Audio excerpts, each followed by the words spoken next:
Chase Bank Stadium in Minneapolis.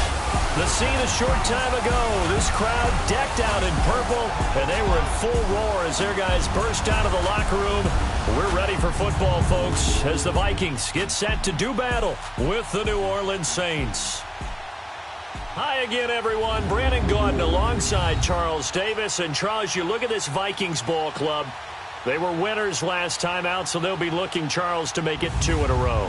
And what I enjoyed when I watched their game tape and their victory last week is they put it together in every phase. Good offense, good defense, and some key plays on special teams.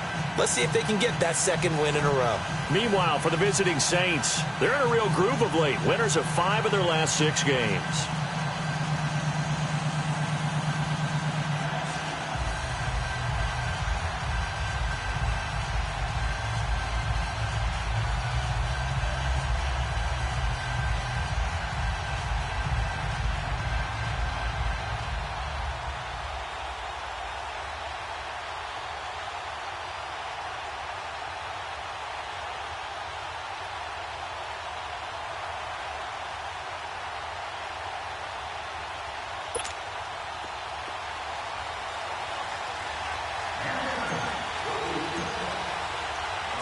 Lurching closer toward the midway point of this NFL season, and we're underway on EA Sports. And this will be a touchback as that sails over the end line. So here's the Viking offense making their way out. Leading them out is their 6'2 quarterback who was a 4th-round pick back in 2012, Kirk Cousins. But when I reviewed last week's game and saw the 4 touchdown passes that he threw, I thought about you during the Turkey Bowl last year. Yeah, you guys right. had the same stats, except he got the NFC Offensive Player of the Week award with his. Well, he got touchdowns, I got picks. I like going back watching the film with you, and we thought it was a good performance in person. Obviously was, but you thought even better on tape. It was really something to watch. Yeah, what I loved was how he spread it around. A lot of people involved in the passing offense. 4 touchdown passes culminated it. The catch is made by Kendall Wright. A good pickup there at 22. Never make the mistake that the slot receivers, especially the little guys like we're watching here, are just quicker than fast. A lot of them combine quickness and speed, and they catch a lot of footballs, as we just saw there.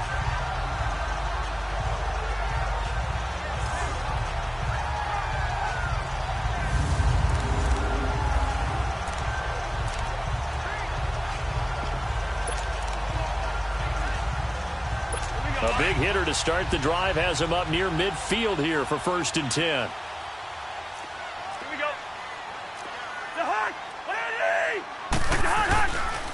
And it's a welcome back to health for last year's #1 pick. This is Dalvin Cook. And he's going to take this across the 50 and into Saints territory. In on the tackle, Alex Okafor. Let's take a look here at the offense for Minnesota. The Vikings' top 2 receivers match up with any pair in the NFL, and I'm talking about Adam Thielen and Stephon Diggs. And how about this? Both underdog success stories. Diggs, a 5th-rounder in 2015. Adam Thielen, undrafted in 2014. Now they're helping set the pace for wide receivers in the league.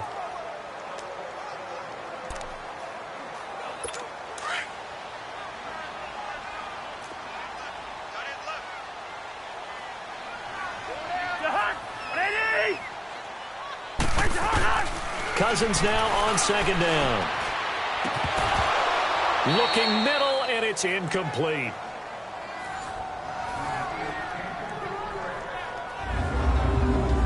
And now a look at the Saints starting defense. And the Saints got everything they want out of Marshawn Lattimore and more his rookie season. Yes, the NFL Defensive Rookie of the Year. But here's the best part. Didn't give up a single touchdown pass all season and made it very difficult for people to complete a pass in his area.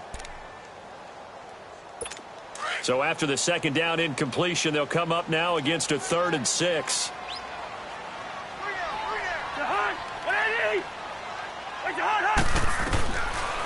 Working out of the gun, Cousins. And that is incomplete. Well, they're slinging it. And then there's one you got to put a timer on, huh? I mean, that one came in hot. That came in hot, but overthrown out of his reach and incomplete.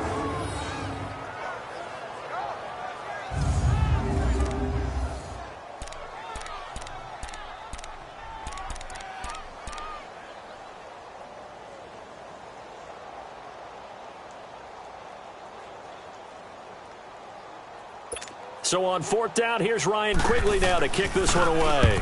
Back deep for the Saints is Ted Ginn.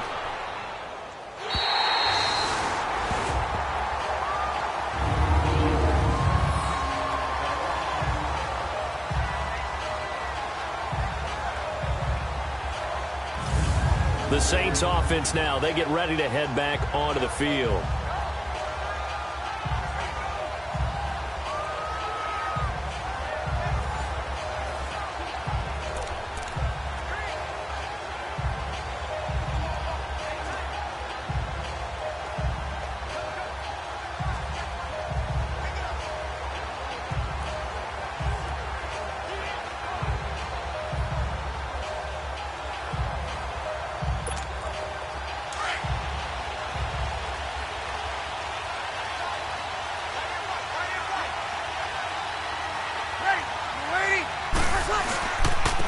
A first carry now. This is Alvin Kamara. And he'll find a little space. He gets us up near the 10. It's a 6-yard gain on the ground, and that'll make it 2nd and 4. Alvin Kamara really settling into the league in his second season. And, of course, he came out of Tennessee, but not a lot of people remember he started at Alabama. He did, and got caught in that big mix of running backs at Bama. And they like those bigger, thicker runners, those guys who can break down defenses through the middle. Alvin Kamara ended up leaving Alabama, going to a junior college for a while. I believe he went to Hutchinson Junior College before matriculating at Tennessee and finding his way to the NFL, where he is now a star. On second down, Kamara. And a short pickup here as he'll get across the 10 to the 11-yard line. Tackle made by Everson Griffin. That's some good tackling there to keep him short of that yellow line. Yeah, and defensively, all I'm thinking is that on that play, get me to third down. Get me into a position where I can make one more play and get my defense off the field.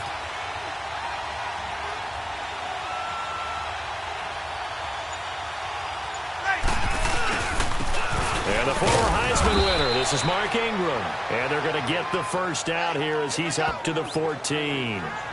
Give him 3 yards and a fresh set of downs. Big conversion. They were backed up deep to start the drive, able to pick up the first. So the goal is at least a first down here, right? Pick up a first down, give yourself some breathing room, and if you have to punt after that, maybe you've helped with field position and you've helped out your defense. And avoided a 3-and-out on their opening drive.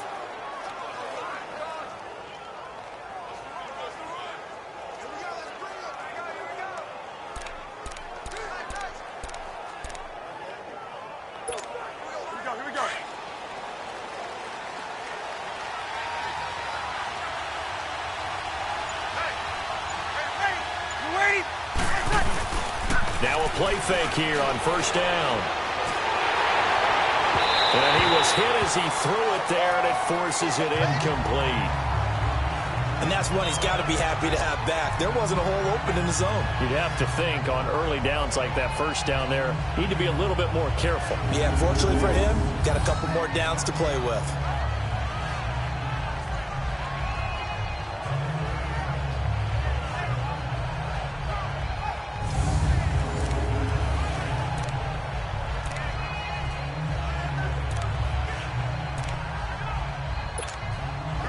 After the incomplete pass, here now is 2nd and 10.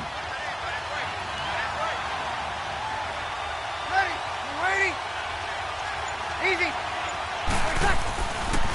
Breeze on the draw, gives to Kamara. And good yardage as he gets this one up to about the 23. 9 yards on the pickup there as they'll be left with 3rd and 1. I thought that was a good call. Passing situation on second down. They hit him with a draw instead and pick up nice yardage. Yeah, because the draw, they're thinking pass when they see that initially defensively, right? But you know, in today's NFL, most of the time on 2nd and long, when it's a passing situation, pass rushers are on the field and they're only thinking one thing, get to the quarterback. And oftentimes you can bypass him with a running play. Here's Kamara trying to run for it. Call it no gain there, and it leads to a 4th down. I apologize in advance, partner, but the beefeaters on the interior of this D-line, you just know they were licking their chops on 3rd and short. And yes, they were rewarded with a tasty dish, stuffing that one short of a first down. Well, we got beefeaters licking their chops and tasty dish in one fell swoop. I did apologize in advance, didn't I? Yeah, you did. That line's not eating tofu, I'll tell you that much for free. Here's Thomas Morstead on now to punt it away on 4th down.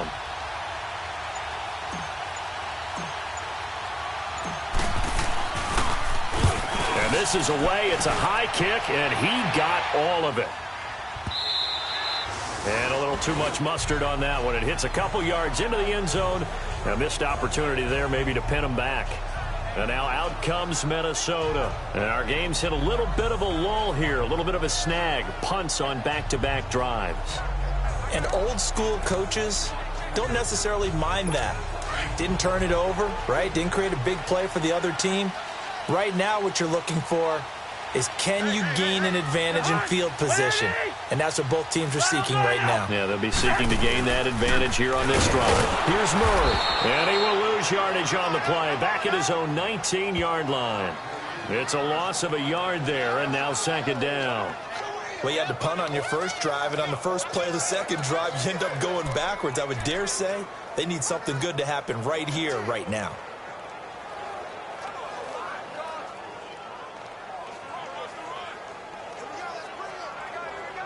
After the loss to start out, here's 2nd and 11.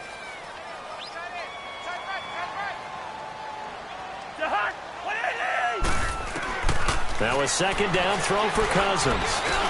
He's going to flip one out here to his running back. And he's able to get up here to the 26.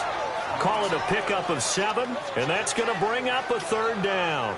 And we see another pitch and catch there to the running back. This position just continues to evolve.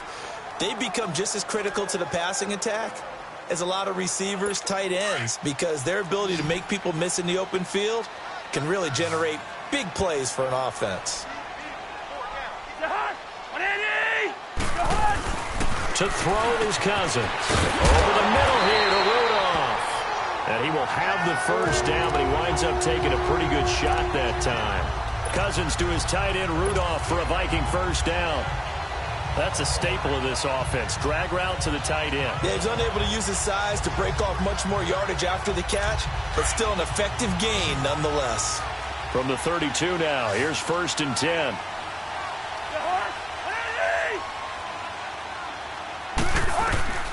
Cousins on 1st down. Throwing for his running back, and he's got him complete. And he'll be out of bounds after getting this one across the 40.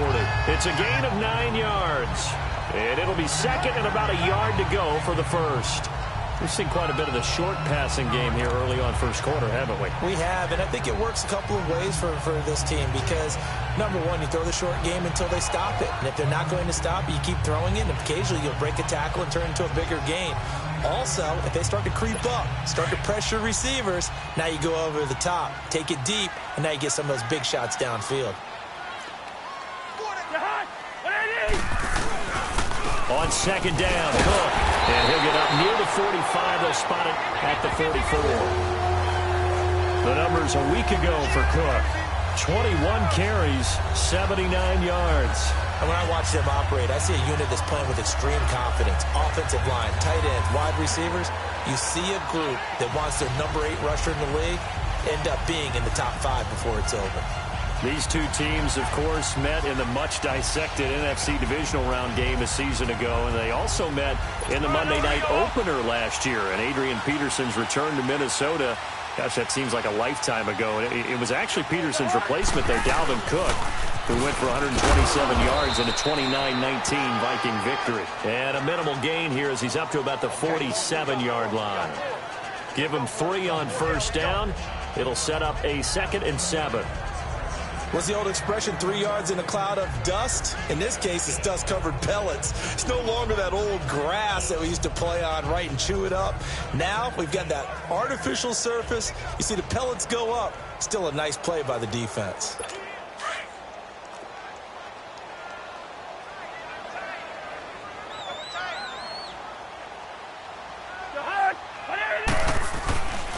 That was 2nd down run for Murray.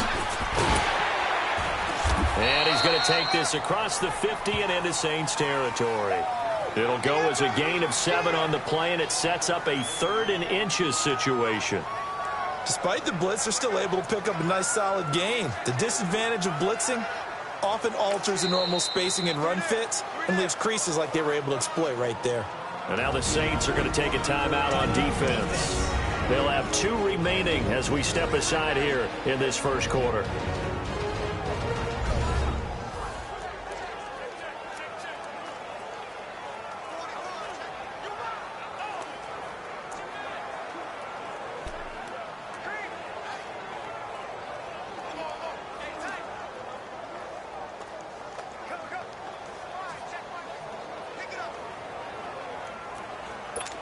Play number 7 coming on this drive. It's 3rd and inches.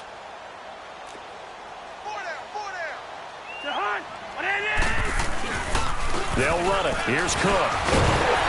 And he has the first down yardage before they bring him down right at the 45.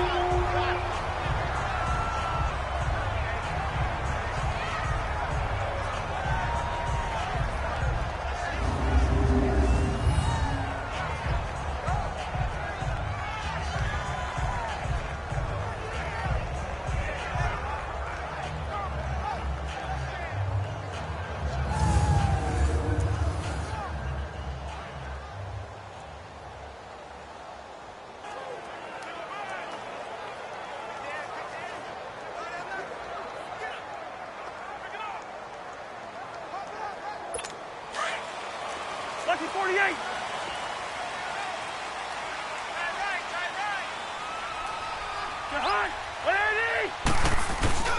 They'll try to throw now. Cousins.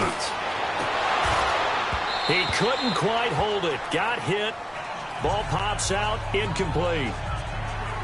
You get a tight end like this, and you know he's used to dishing out punishment, but here, he's one that has to absorb the contact, and as a result, unable to hold on to the football.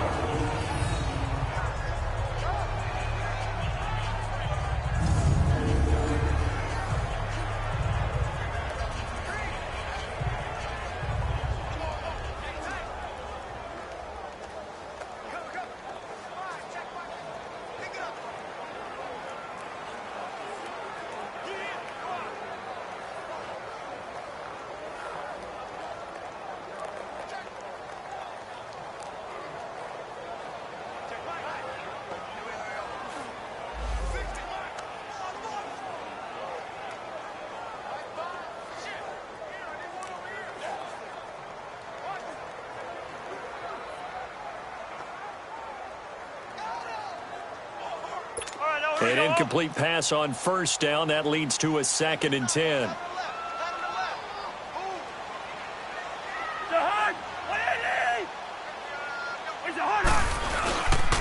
They run the counter with Cook. And that one blown up quickly as he's going to be stopped before he could even get started. It's a loss of 2, now 3rd down. Well, add that play to his resume reel because he went to the Pro Bowl last year.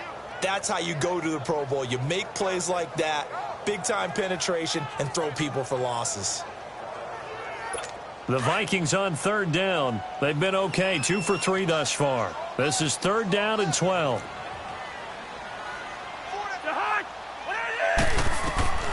From the gun, here's Cousins. And Rudolph has it left side.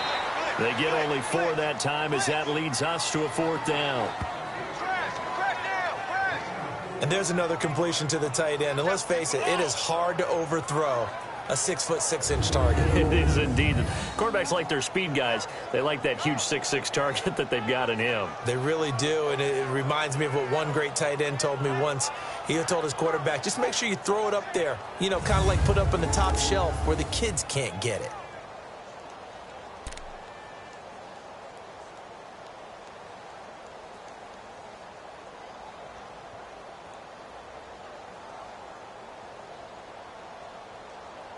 Here's Ryan Quigley now as he'll kick it away for the 2nd time.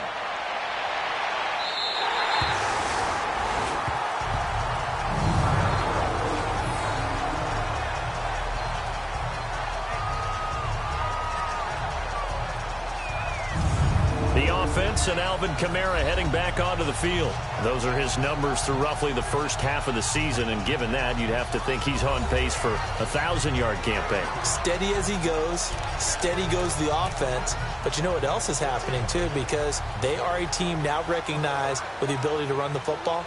you've got to be able to throw it better now, right? Better throwing lanes, better opportunities for the guys downfield, maybe more one-on-one coverage, which you should be able to beat easier.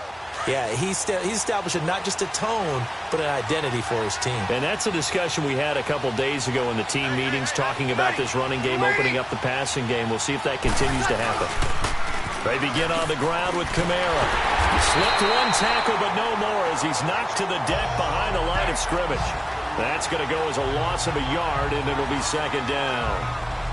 I know the scouting report on him is that he doesn't possess the eye discipline to be an elite linebacker. What that means is his ability to read, react, and make a play. But on that one, he looked like one of those guys.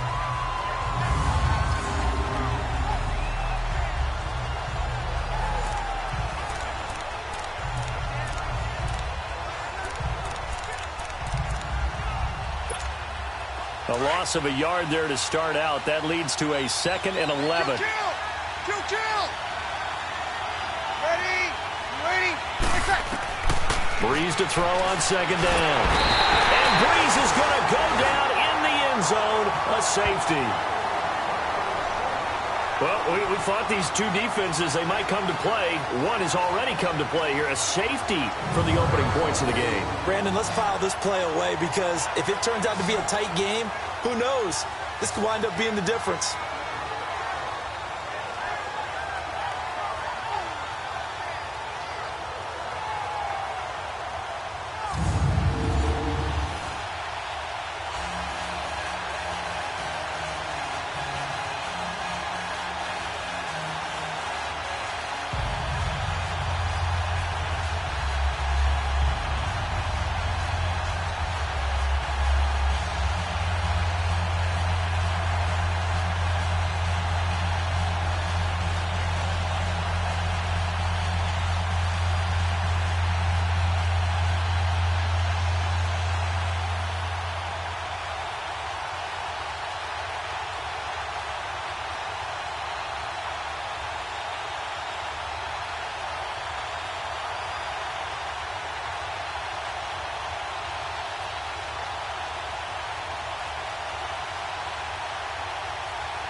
Now the free kick comes after the safety from the 20 as they bring the punter on to try and get some hang time here.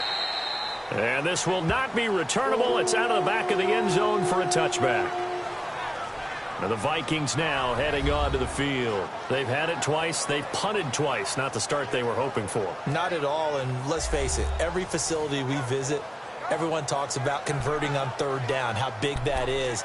In this situation, they've had to punt it away twice, so they're furiously going over things on the sidelines. What do we need to do to pick up a first down and change our momentum? Cousins and the Vikings with a 1st and 10 at their 25-yard line.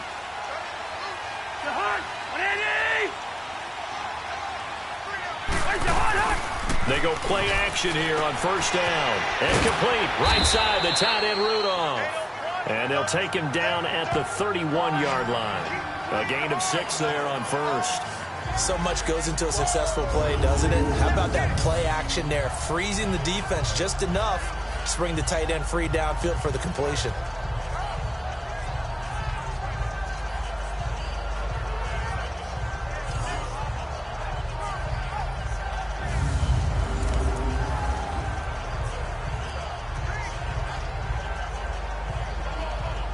They'll come up now 2nd and 4 from the 31.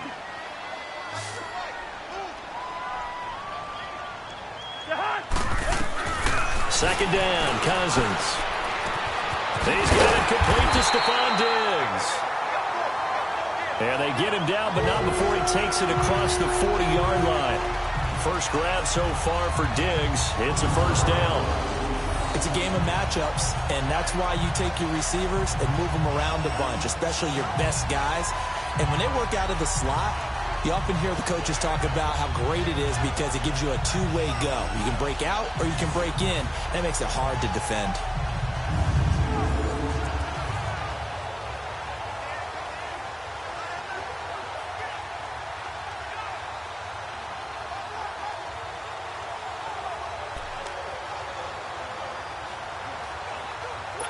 Cousins now 7 of 10 here in this first half, and he's got a 1st and 10.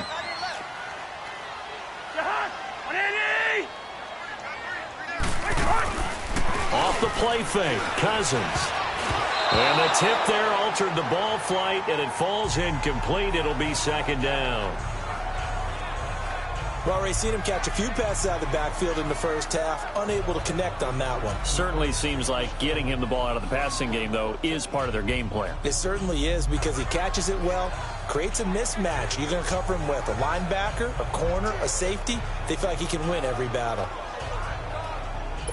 Ball on the 42 as they come up 2nd and 10.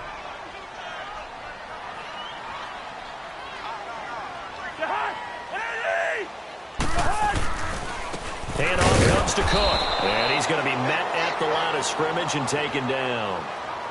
Demario Davis there on the stop. Well, we just saw a great example of what we talked about with his coach prior to the game. He's definitely one of the better linebackers at reading a play and flowing to make the stop before it turns into something big.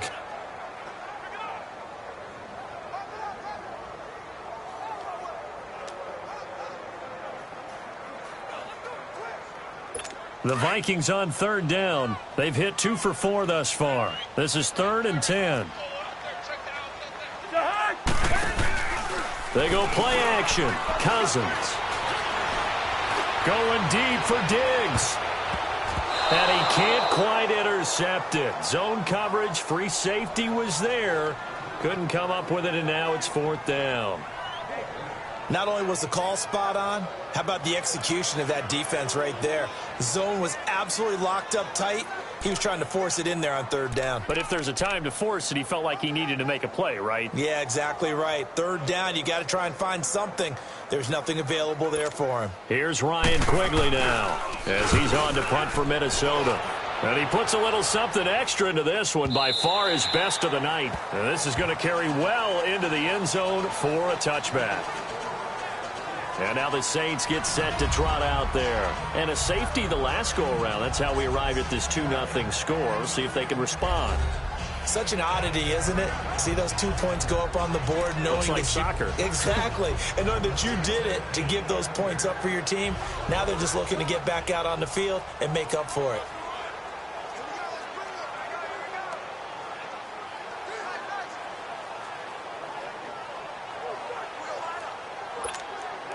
So Bree's going to lead the Saints up here, 1st and 10 at the 20.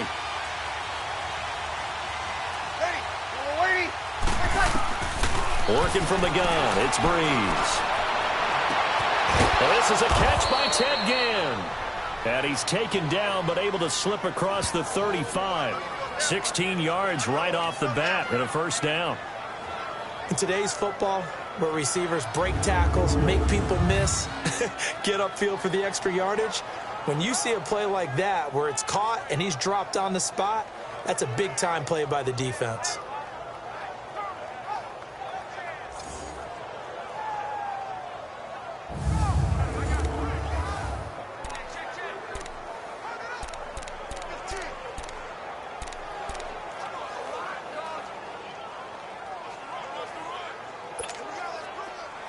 So from the 36 now, 1st and 10.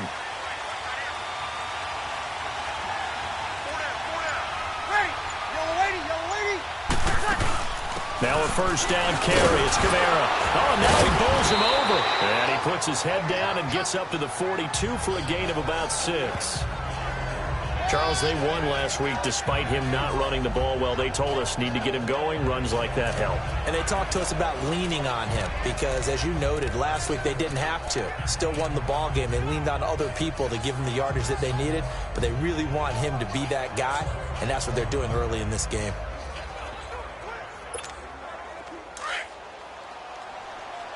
Check, check, check.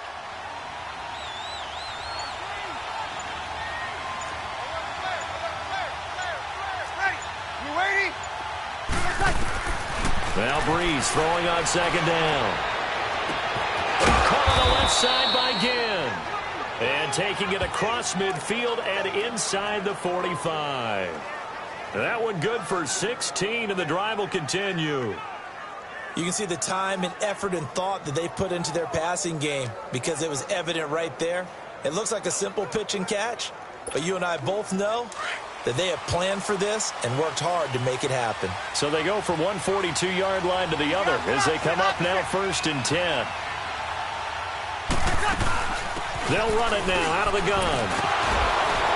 Flash the stick skills on that run, but then stop shy of the 35. A solid run on 1st down, gain of 7, leaves them with a 2nd and 3. Well, they're making an effort to get the ground game going tonight. So far, it's working. I like what we're seeing from the offensive line. They seem to have the leverage going, and they're controlling things and reestablishing the line of scrimmage, moving that defensive front backwards. But also like what the runner's giving us, too. It appears that he's been waiting all day long to get out here and take off. On 2nd down, here's Breeze. He's got his man. It's Brandon Coleman. And he's going to get this inside the 30. His first catch there, good for 10 yards and a 1st down.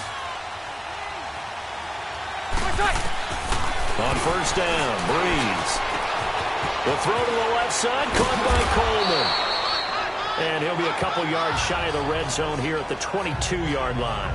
5 yards on the catch there, brings up 2nd down.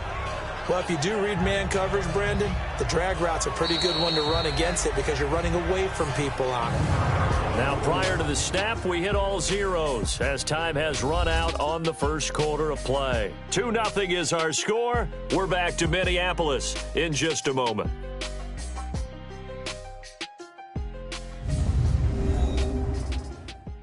The NFL on EA Sports is presented by Snickers. You're not you and you're hungry. Snickers satisfies. With Charles Davis, I'm Brandon Gaudin. It's Saints football to begin quarter number 2. They've got a 2nd down and 5 here to start things out.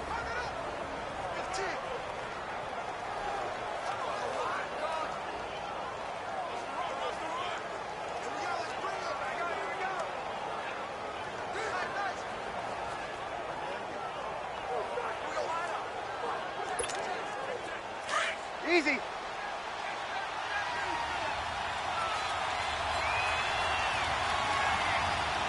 Ready. You ready? The play fake to Ingram. Now it's Breeze. Rolling to his left. And this is going to be intercepted. Picked off by Harrison Smith. And a big turnover there as his guys will get the football back.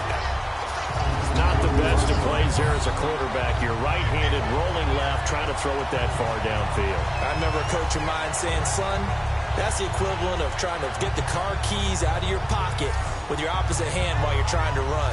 You just can't do it. The Vikings offense now, they get ready to head back on the field. So far, they've had 3 drives, 3 punts. Not good. Not good indeed, because you've got to have something to show for being out on the field. Now, sometimes, if you have a game where neither side has scored, 3 punts isn't a bad thing.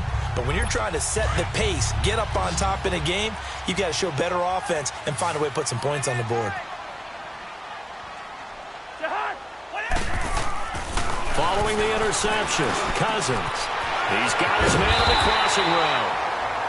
And he'll get this one way up just shy of the 45-yard line. That one goes for 24 yards.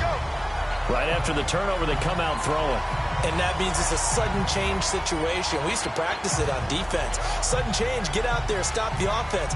But you typically run out there a little bit unsettled. I think that's why he came right out throwing the football, hoping to catch him off balance. And he did. Took just one play to move all the way to the 44 as they try again on 1st down. 1st down, here's the run with Cook. And he'll be taken down just shy of midfield.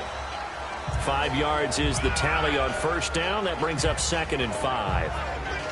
I call that play a success. A nice inside run sets up a very manageable 2nd down. A very solid gain on that play.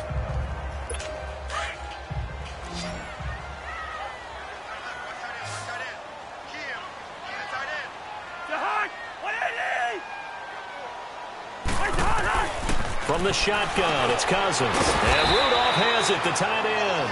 And he'll get it down to the 47 here. 4 yards on the completion, and it sets up a 3rd down. One thing you're hoping for when you run drag routes, you're able to hit a receiver in stride, and he can pick up a lot of yardage after the catch. But in this situation, the defense was effective, able to stop him before he could get a good head of steam going. Leave it. Ringo, 48. Jahan, Eddie! Jahan! Third down, Dalvin Cook. And they go backwards here, losing yardage back at the 48-yard line. That'll make it fourth down after a loss of 1. Well, to me, that's taking a big gamble defensively because that alignment you see, that's normally something you see down near the goal line. Because now, if they decide to go play action, something should be open there, and I think open big. So maybe that's something that gets filed away for later. I think without a doubt, you write it down, and if you see that look at a later date, go ahead and take your shot. Here's Ryan Quigley now as he's on to punt for the 4th time tonight. And that is much too long. That's into the end zone for a touchback. Now the Saints offense, they get ready to go back to work here. And there are parts of their last drive they'd like to emulate. And, of course, they'd like to forget the ending, the interception. But they did put together, Charles, a nice sustained drive to get him down the field. Yeah, and unfortunately for them, the only thing that matters is part 2, right? Because once they threw the interception and finished off the drive, that does them no good to go back and say, well, you know, we had a good one going. Finish things off. That's the only way you can get it done. So Bree's going to lead the Saints up here, 1st and 10 at their own 20-yard line. Ready. Kill. Trying to shake off the interception. He'll look to throw. He'll let it fly in the direction again. And the defense loses him. It's complete. The 20, 10, touchdown, New Orleans. Ted Ginn, an 80-yard touchdown. And the Saints are able to strike quickly for 6. Brandon, my man, just one sentence for that one. Clinic. And that's what they've done. They lead the league in points per game this season, but it's been quick strikeability as we saw on that drive. I think they're actually intimidating defenses because they're back on their heels right away, wondering where it's going to come from, how they're going to hit them. This group is well organized, well coached, and extremely confident in what they do.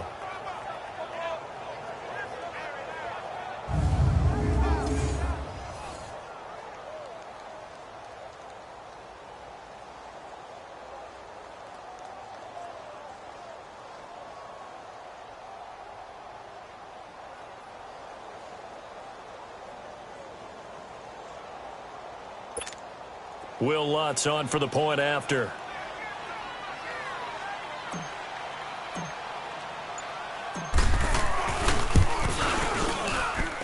Lutz with the extra point, and the decision to just kick the extra point winds up successful.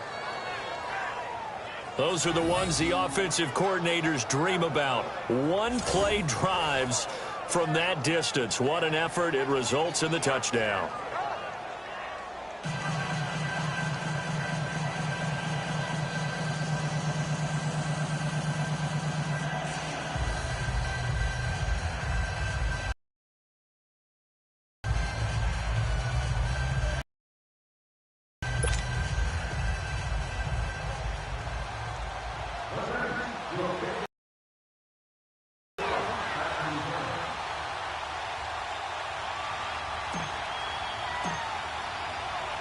Morstead, the punter, out to kick it off.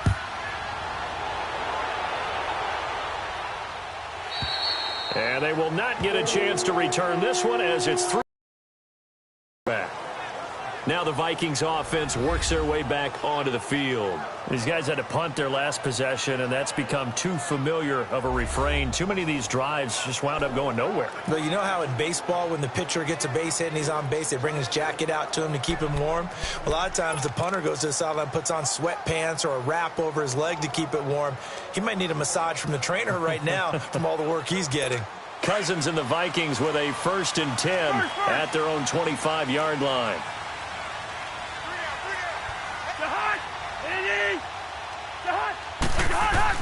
Cousins now to throw on 1st down. And that is incomplete. There defensively to break that one up, Ken Crawley.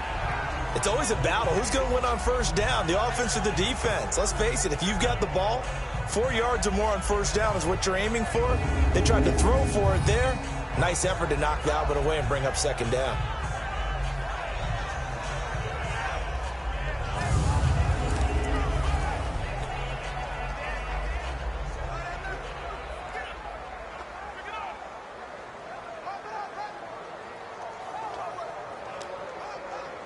Line of scrimmage, again the 25, 2nd and 10.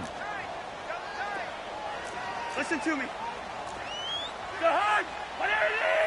It's a hard. Now a first carry for their fullback. And he'll fight forward to about the 27-yard line.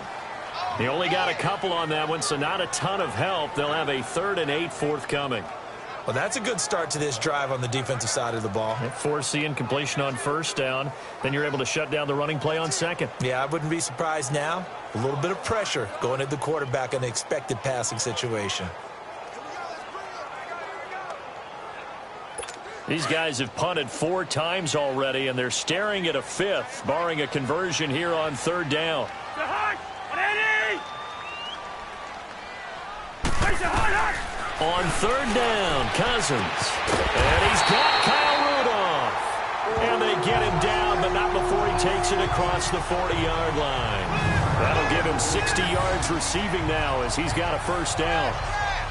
Partner, it's a lot of fun watching the NFL now, isn't it? Because when the big fella runs routes, it used to be when we were kids, he'd run about 3 different routes, and that was it. Now he can run anything and catch the balls we just saw there.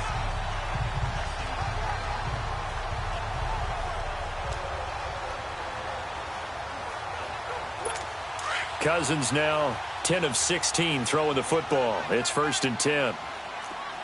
Let's just do me. A give. This is Cook. And a good pickup there. He gets about 6 up to midfield.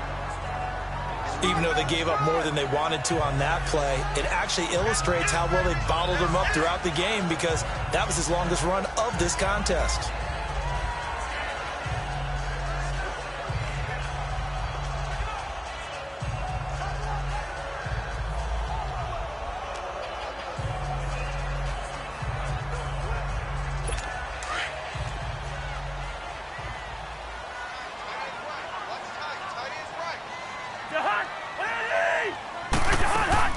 Cousins now from the 50. And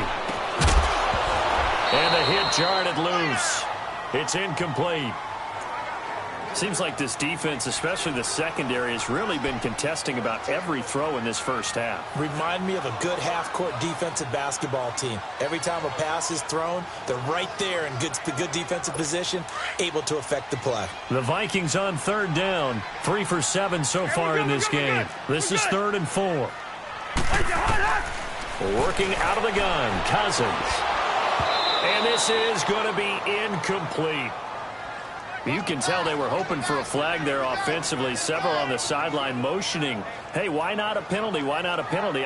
What did you see? Yeah, I think you've got to let them play, and the officials are instructed. If there's contact coming from both sides, no flag. Let them fight it out. And forces 4th down.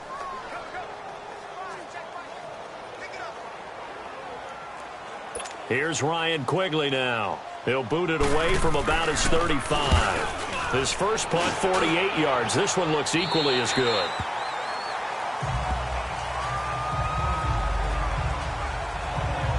Back out onto the field now comes the New Orleans offense. And last time the formula was pretty simple. One play drive, long pass. That maybe they just want to do that again, right? And that's exactly how you want to draw things up. Whether it's on your grease board, right, in your playbook, one play drive's exactly what you want on offense. What they have to be careful of is not having a letdown. It was real easy last time. They can't expect that going forward. And we'll see if it's that easy here. So Bree's going to lead the Saints up here 1st and 10 at their own 13. They start the drive on the ground. Kamara. And good yardage as he gets this one up to about the 23. 9 yards is the pickup there, and they'll have a 2nd and 1. First play of the drive. Let's give credit all around. Excellent blocking, but the guy carrying the ball, he was the finisher. A really nice run.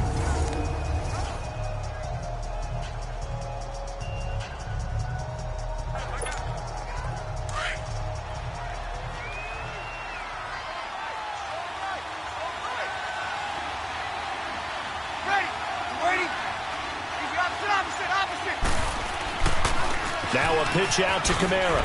Shreds the tackle. Only a gain of a yard, but that's all they needed as that's going to move the chains.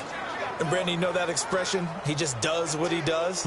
It sounds trite, doesn't it? But in this case, it's perfectly apt. This is one of the better runners in the NFL, and all he does, key first downs and big runs.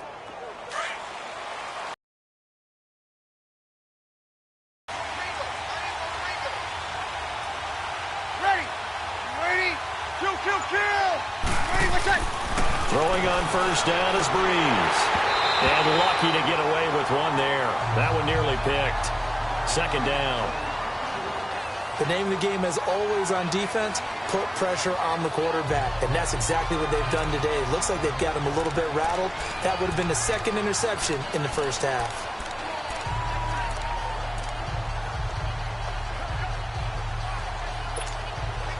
From the 24, they'll go again on 2nd and 10.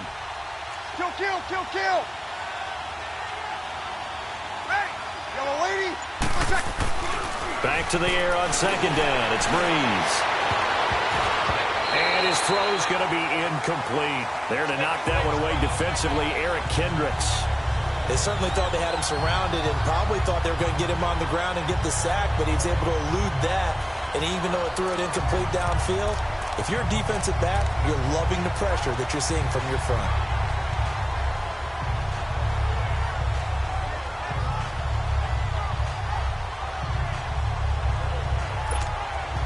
So back-to-back incompletions, and that has him staring at a 3rd and 10.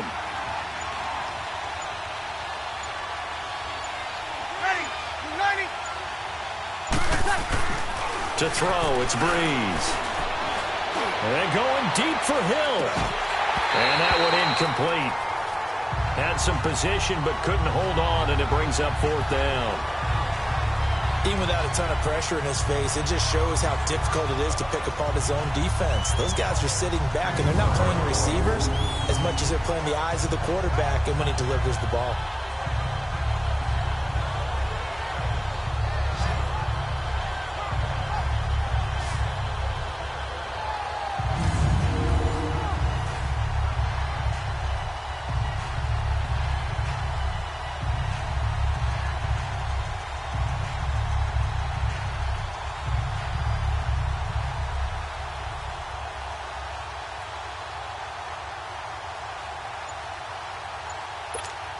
Here's Thomas Morstead now, as he'll punt it away for the 2nd time. And he gets this away, and look at this. This is a good one. And a bit of a mistake there. This is well into the end zone for a touchback. The Vikings offense now heading out to take over. Now, if you're a fan of punting, and I know that not many people are, but this game kind of turning into one for you. Well, it's okay if it's a skills contest, right? We're really into it then, but not during the course of an actual game. This has turned into a field position game, though. Sometimes a better punter may actually determine the outcome.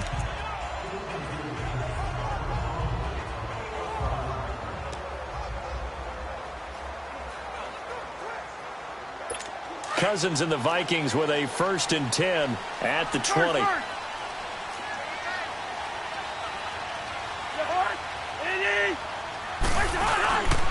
They begin the drive with a run by Murray. And he will lose yardage on the play, back at his own 19-yard line. It's a loss of a yard there, and now 2nd down. An interesting and intriguing decision there defensively because they kept extra DBs on the field despite seeing the multiple tight end look that came out for the offense. I thought they were going to switch out of it. I didn't know if they felt they didn't have time or what the case was. Well, in any event, the extra speed allowed for great penetration as they stuffed that one behind the line of scrimmage. After the loss to start out, here's 2nd and 11.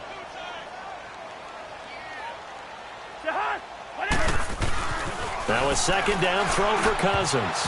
And his throw's going to be incomplete. A hat tip to P.J. Williams there defensively, making sure that one didn't find its target.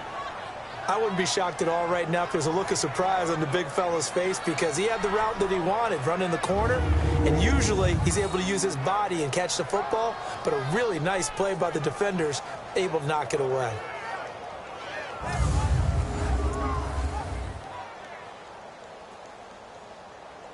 These guys have punted 4 times already, and they're staring at a 5th, barring a conversion here on 3rd down. To Hunt! 180! Cousins from the gun on third. Into a double team, and it's intercepted. Picked off by a former first-round pick, Patrick Robinson. Well, this had trouble written all over from the start. He's got 2 extra defensive backs in the game he's got to deal with. They're in a dime set. So everywhere he's looking, he's seeing a different color jersey. And sure enough, this one winds up being intercepted.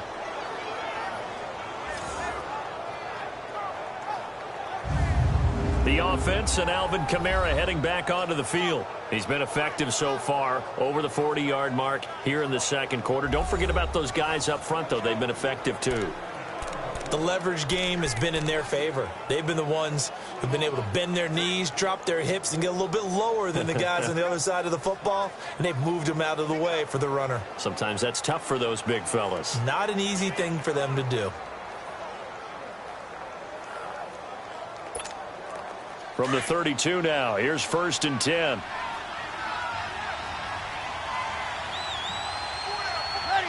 Ready, kill. So after the INT, it's Breeze. Steps away.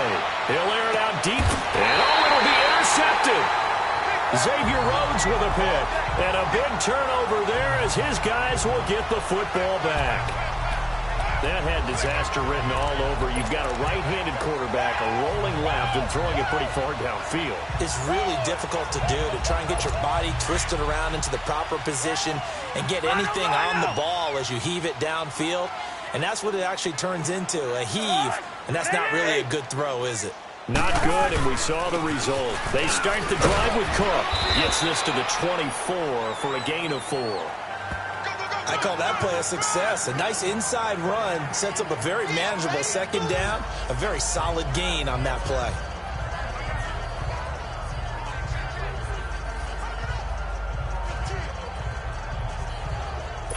They'll come up 2nd and 6 now from the 24.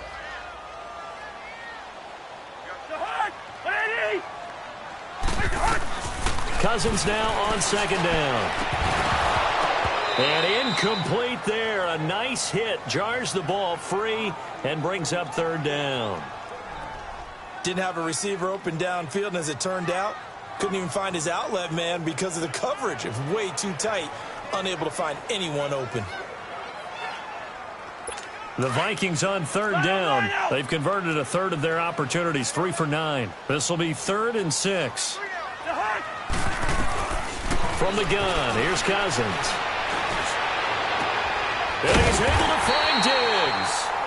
And he gets this one just shy of the 40. They'll mark him down at the 39. The Vikings 1st down. Diggs able to find his way free and get the catch from Cousins. And another thing that makes the comeback route really effective is that oftentimes after you've made the initial move, receivers breaking away from the defensive back, and that makes it a really tough play to defend. A nice chunk of yardage picked up there.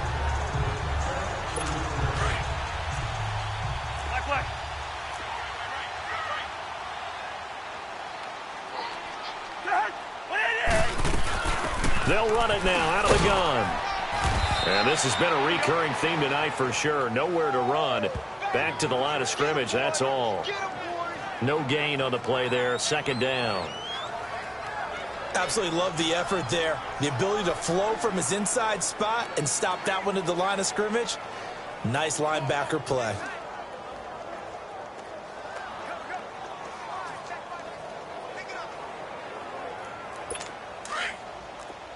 Lucky 50.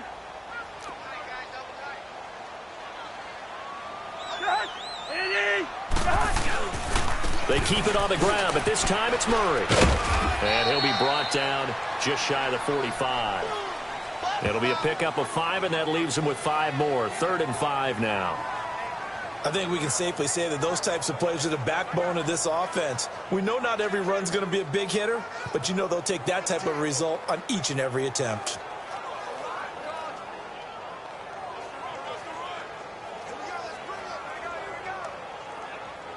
These guys have punted 4 times already, and they're staring at a 5th, barring a conversion here on 3rd down.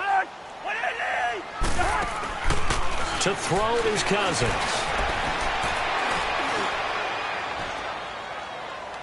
And that is incomplete. Well, they've had a pretty frustrating first half here offensively and then just continued there with that incompletion. And definitely frustrating for them, but heartening for the other guys. Those stop troops, they're enjoying things right now because they've made it very difficult for them throughout the half.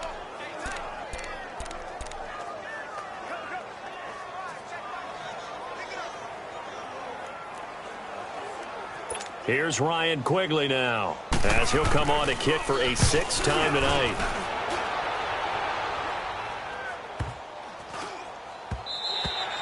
And this is going to hit the goal line and continue on into the end zone for a touchback.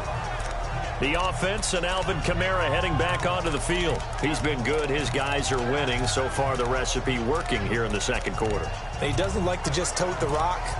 He wants to carry his team on his back. And that's what he's done throughout this game. Yeah, he's done that. He'll be hoping to continue that trend. So Bree's going to lead the Saints up here, 1st and 10 at their own 20-yard line. They go back to the air here after the INT on the last drive. Floating one, incomplete. There to knock that one away defensively, Eric Kendricks. I would say it'd probably be a good idea for him to reintroduce himself to his receivers at the half because they're definitely on different wavelengths. But I also don't advocate waiting that long. Next series before you get out there. Hey, let's get together, guys. Let's get this thing moving.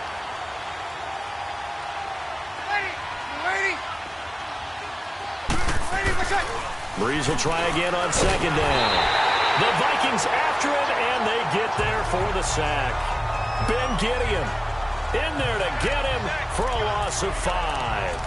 Well, competition comes up in so many different ways. And right now, this unit, their competition is who's going to get to the quarterback the most times. Had about 5 sacks last week, and we just saw their first one of this game. 3rd and long now after the sack of Breeze, and the Saints up against it here.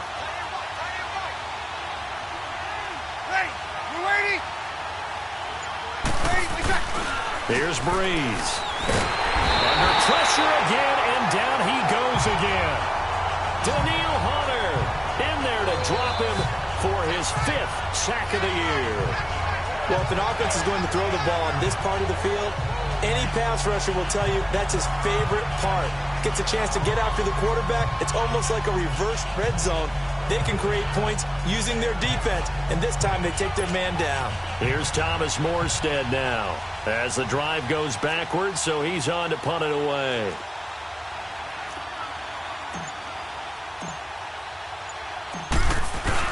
And from their own end zone, it's a fake. And can you believe it? It's a second safety in this ball game. And here's where I'm perfectly happy to defer to my analyst and let him analyze this one. I don't get it. That's the analysis? That's the analysis. I don't get it. I mean, you're on the other side of midfield. Maybe. But a fake punt way down here, you want analysis? Ridiculous. And whistle blown. A timeout here is taken, and it's taken by the kicking team. That's their second, so they'll have one remaining here in this second quarter. We'll be right back.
Morstead, the punter, out to kick it off.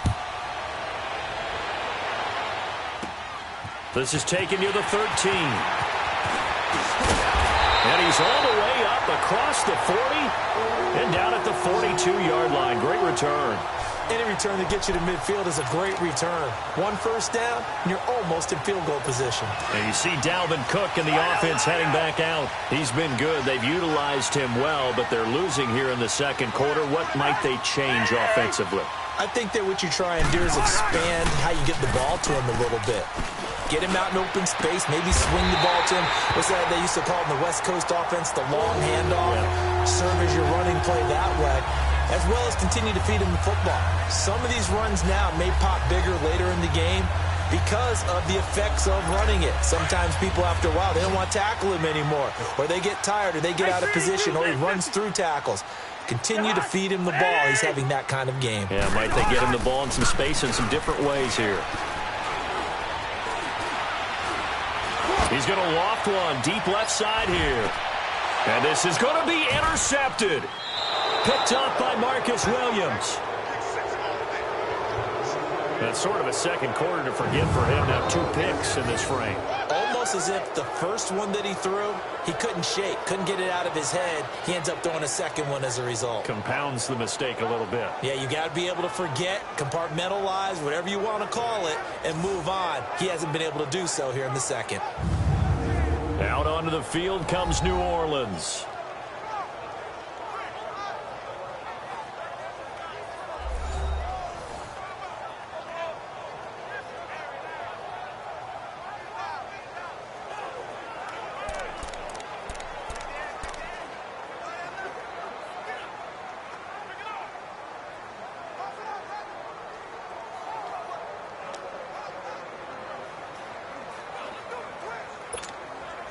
So Bree's going to lead the Saints up here, 1st and 10 at the 20.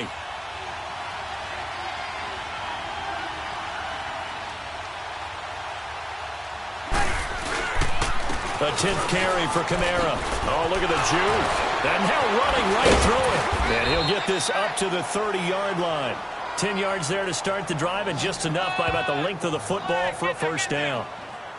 We don't talk about it very often, but sometimes there's a dip in intensity when you start the second half, which can manifest itself in some sloppy tackling.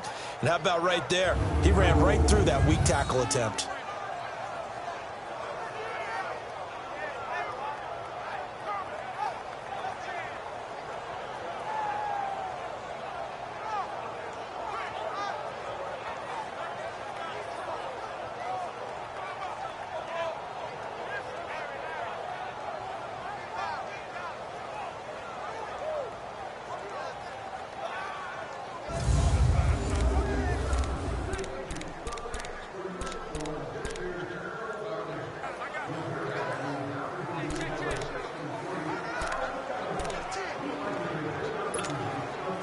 So 1st and 10 now from the 30.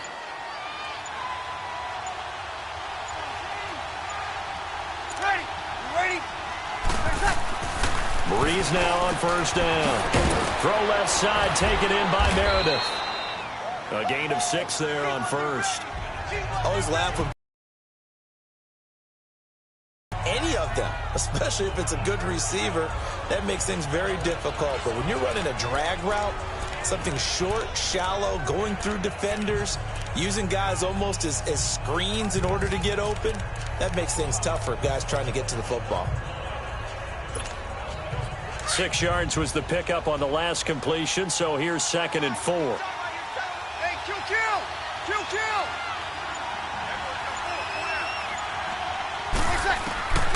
Working from the gun, it's Breeze. Completes this one to Meredith. And he gets this one to midfield before he's brought down. The 15 yards there on the catch and run. 2 minutes to play here in the first half. More from Minneapolis after this.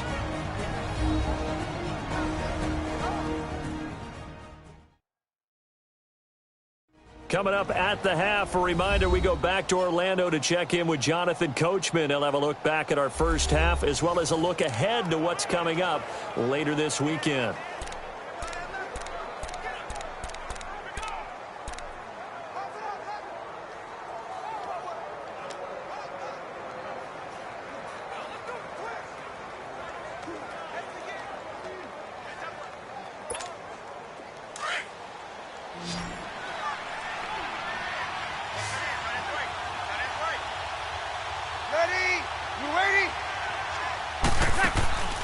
From midfield, here's Breeze. And going deep for Hill. And for the third time here in this half, it's intercepted. Picked off by Harrison Smith. And he'll bring this one back to the 29. And that's now the second time he's picked off a pass here in the first half alone. Again, another great read defensively. And you just see him get in the right position to make the play and get his guys the football back.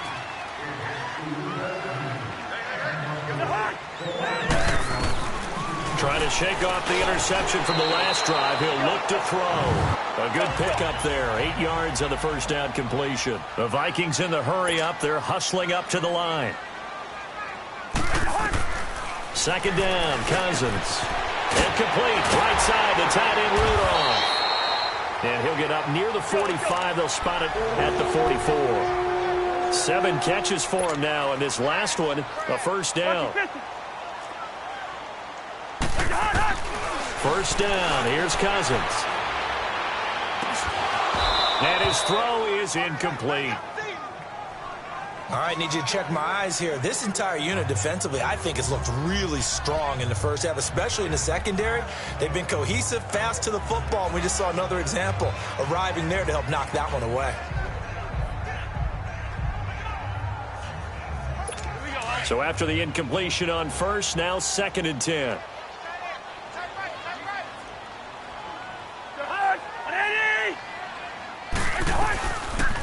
They'll run it now out of the gun.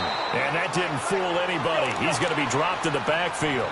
It'll be a loss of a full 3 yards there, and it also brings up third down. Third and long for Cousins. And this is going to be incomplete. Certainly looked like maybe his third or his fourth read on his progression. Just trying to find his outlet man that time. Ends up leading him just a bit too much.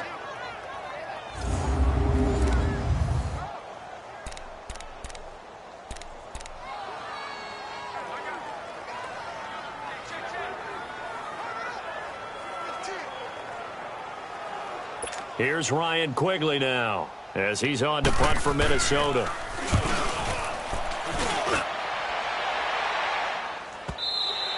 And that'll hit in the end zone. Much too much leg there. That'll be a touchback.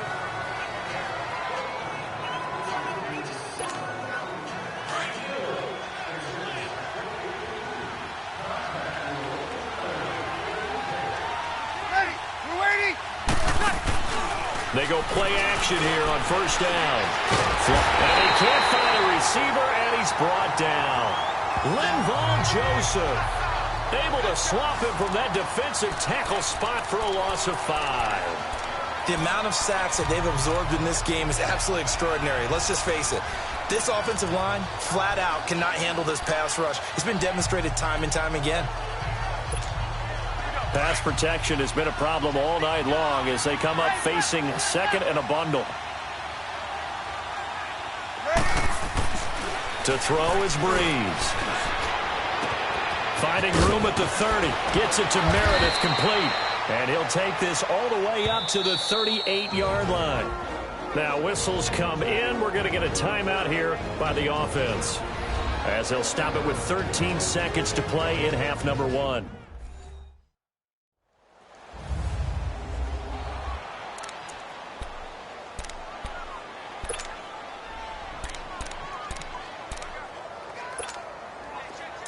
Breeze now just 8 of 16 thus far, 50%, but it's 1st and 10.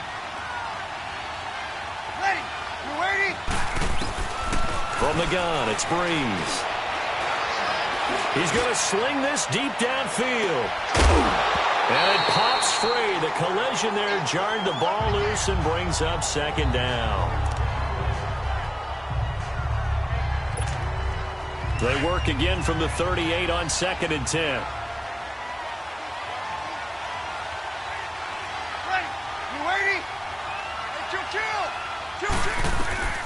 A final shot before half for Breeze.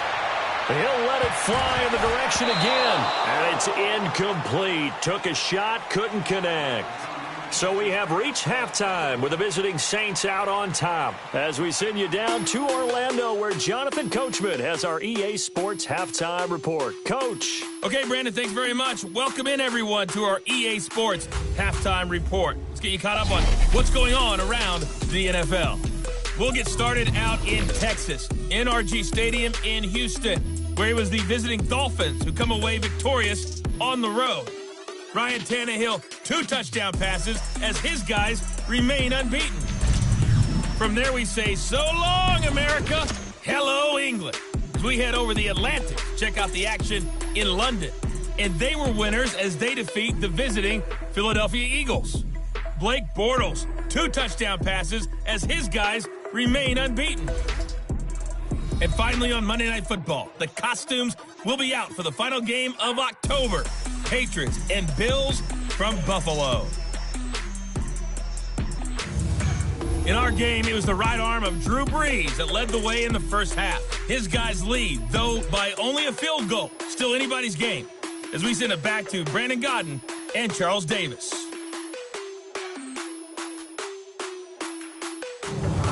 Thank you, sir. A field goal separates these two teams as we come back for this second half.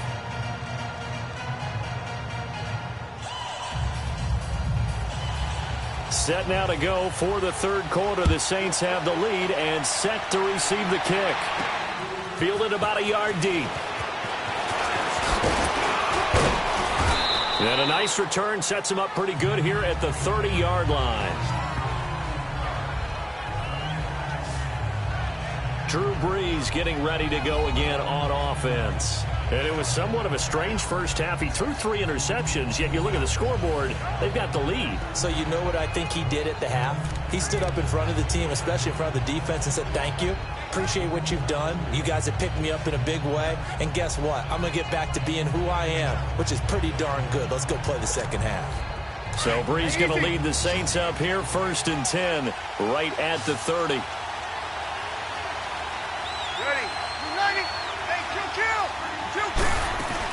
They start the second half with Kamara. And he's got a good gain of 7 up to the 37. You know what really fires up offensive linemen? When the guy that is carrying the ball behind them can create his own space and break a tackle along the way.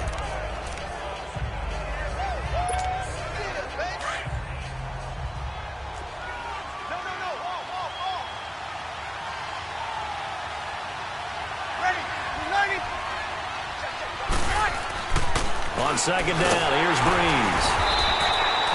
It's a loss of 4. Now 3rd down.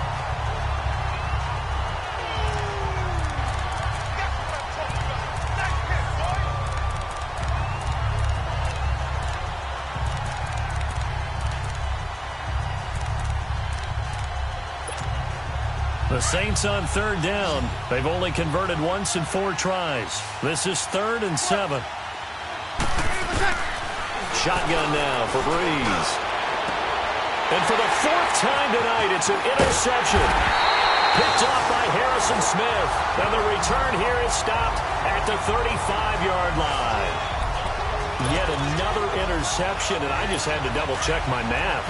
But it is now 8 between last week and this week. Well, I just used a calculator. I didn't worry about double-checking it. But the thing that always throws me when you see quarterbacks in this type of a bad spot, they're trying to figure out what they can do to change it, and sometimes they try too hard, and they never get out of it. And that's where he is right now. He's just locked in a really bad way.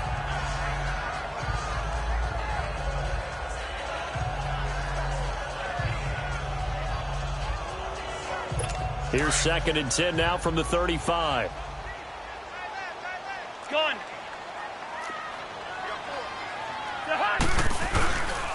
On the ground, it's Cook. And he's going to be taken down here with a penalty flag on the field. Illegal block in the back. Offense.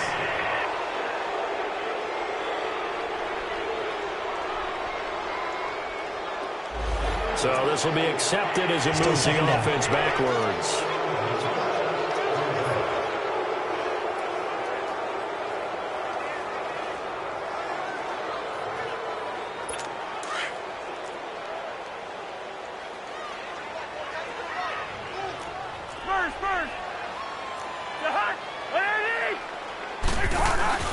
Play fake. Cousins. He's going to float this one deep right side. Oh, he almost had it for the pick. A great chance there for the interception in the end zone. Instead, third down. We've seen these defenses make enough opportunistic plays to keep this one low scoring. Flying around, making plays on the ball, and we see yet another errant throw as a result. An incomplete pass on that last play, and that means they'll need to come up with something here on third down.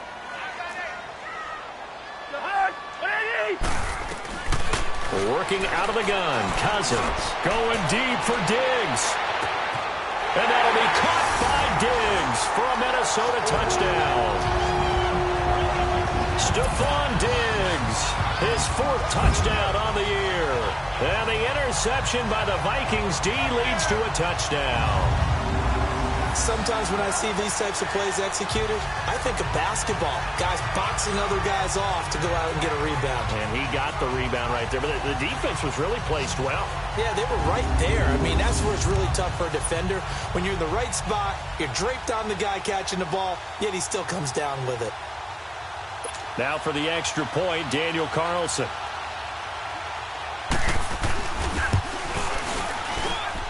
Extra point by Carlson, up and good. And that will make this a 4-point game. Scoring summary, 3-play drive. And it's polished off by a Viking score.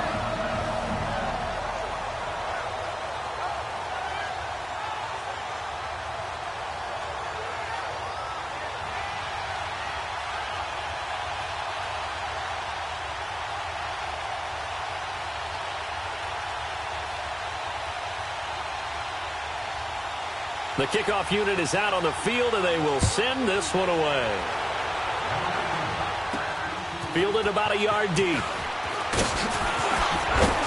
And he'll wind up getting an extra couple yards here for his trouble as he'll bring this one out to the 27. The Saints coming out now to take the field. And following the interception, just any interception, are you a little bit more cautious when you start that next drive, or no, you just throw that out the window? I think you are. I don't think that there's any way you can run back out there and go, totally didn't affect me. Let's just go ahead and be loose with the football again.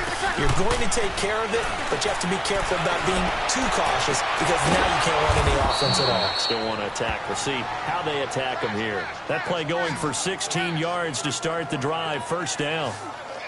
An ex-teammate used to tell me all the time, I hate experienced quarterbacks because no matter what, you really can't hide what you're doing. And I think that right there, he knew right away where the blitz was coming from, where his primary guy was going to be, and he ended up going to a secondary target for a nice game. I was just going to ask you, that wasn't the primary target. He's so good at that, isn't he? I think he knew right away that he wasn't going to get to his primary guy. I think he read that as soon as he got to the line of scrimmage, knew where the pressure was going to come from, and said, I know how to beat that, and that's what he did. And he's got it across the midfield stripe and into Viking territory. Give him 9 on the carry that time, and they're set up with a 2nd and 1. Some runs are blocked so well, you almost forget that someone has to carry the ball to gain the yardage. The leverage by the offensive line to create space up front, really well done.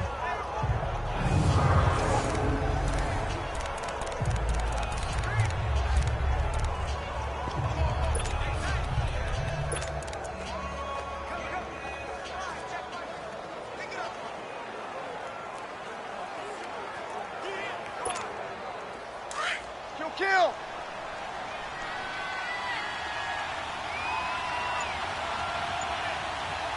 Ready! Yellow lady! Yellow lady! Ready, what's that? On the keeper, it's Breeze.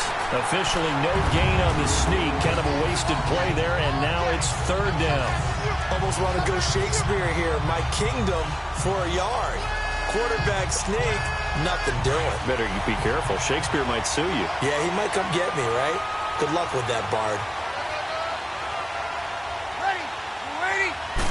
Breeze going to sneak it. And he'll be touched out here, but not before he does pick up the first.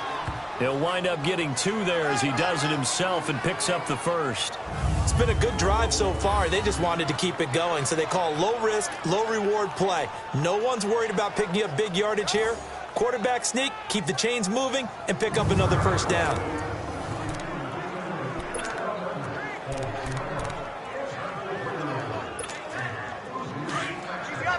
Opposite.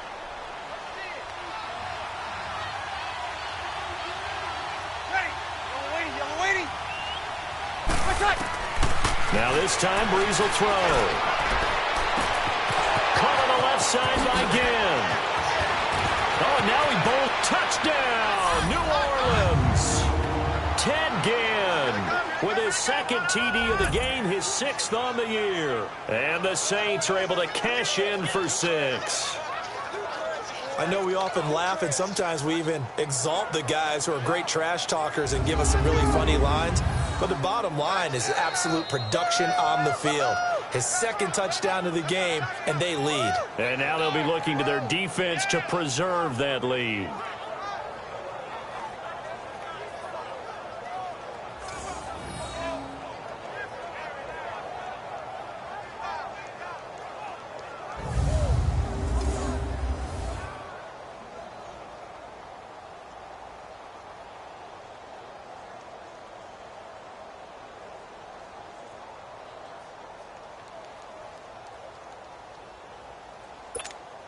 Lutz will look to add the extra point.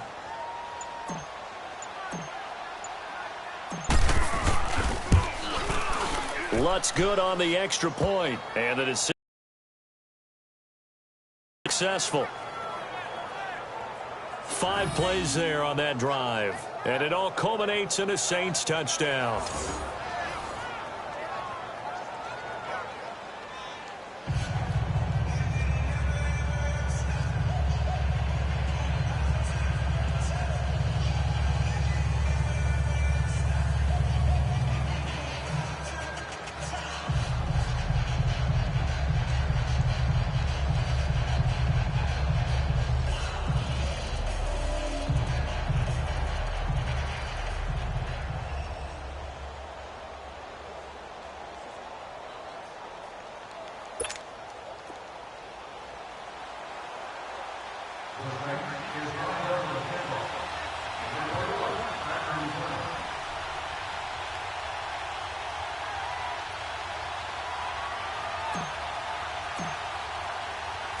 Morstead, the punter, out to kick it off.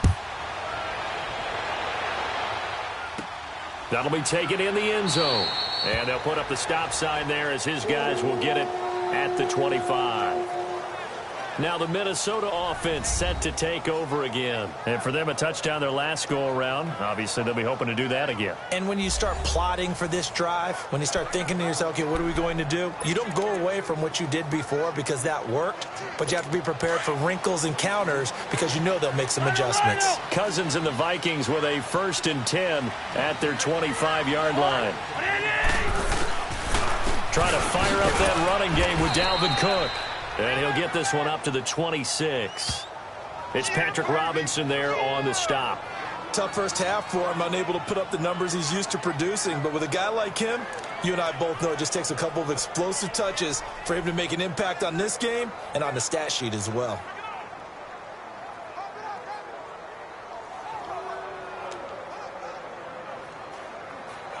The last play got just a yard. Here's 2nd and 9 from the 26.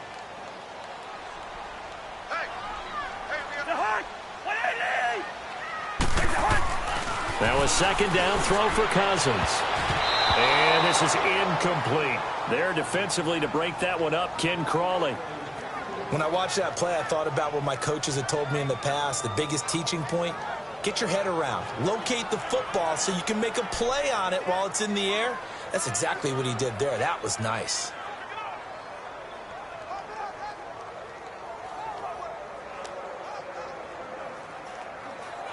These guys have punted 4 times already, and they're staring at a 5th, barring a conversion here on 3rd down.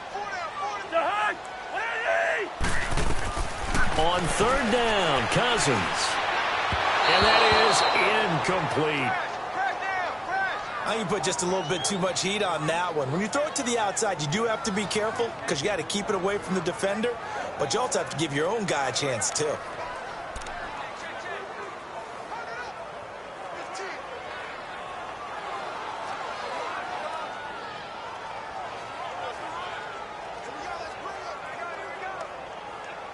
Here's Ryan Quigley now as he's on to punt for Minnesota. He's averaging just under 50 yards a punt as he gets this away. Here's Ginn. Good blocking there. Nearly sprung him. As it is, it'll go as a 19-yard return. And the Saints will take over with a first down and 10. Now the Saints, they trot their offense out here, and they're hoping to redo their efforts in the last drive when they got into the end zone. And just think of what it's like now on the sideline, because when you score a touchdown, you have to go over and look at the tablet and see what you did on the last drive. When you scored points, it's a whole lot better view than when you're trying to figure out how to fix things there. And he'll be brought down right around the 37. The completion good for 3, and it's second down. When you see zone defense and you know you've got a drag route on as your primary call, you've got to be really careful as a passer about how far you let your guy go, because he might wander into some tough coverage.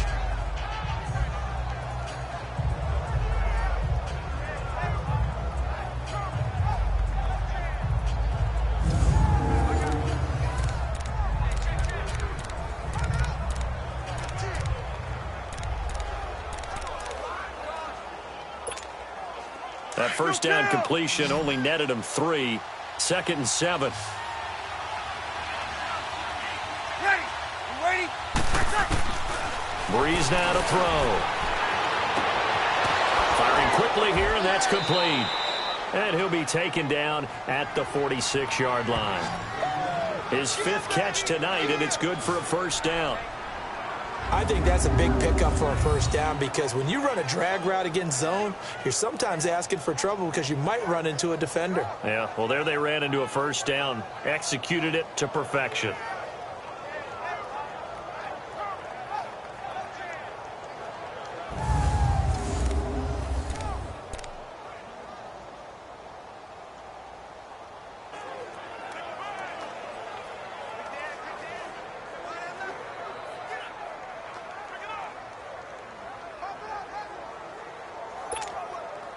Breeze now, 5 straight completions here in this second half. First and 10. Ready? You waiting? You kill. They'll run it now out of the gun. And able to break one tackle, but then quickly brought down. Give the tackle there to Terrence Newman. They tried a quick hitter inside, but that one was swallowed up, because what they're hoping, those big defensive linemen will take the bait and move laterally and open up a crease that they can run through. Didn't happen on that play.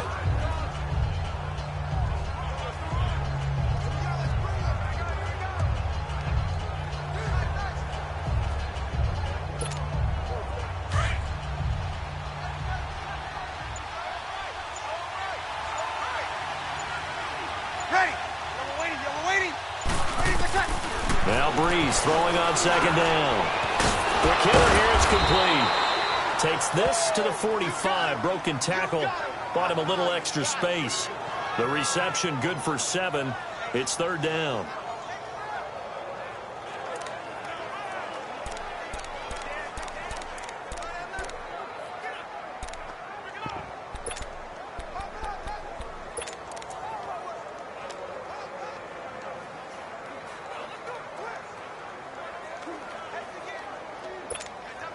The Saints on third down. They've converted just 2 for 6 thus far. They need just a yard here. It's 3rd and 1.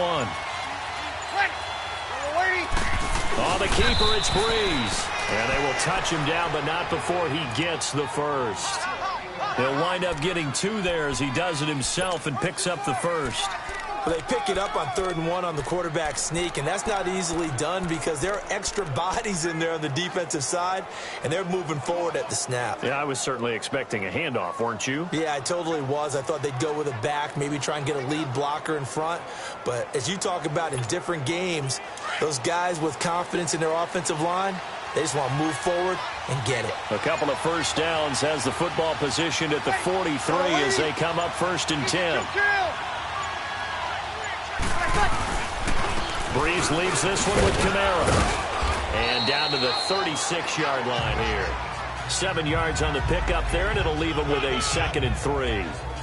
They're trying to show that they can run the ball and protect this lead. Give it to the backs, play a little bit of keep away, don't you think? And that's probably a good philosophy at this point, going to make that defense stand up and stop them.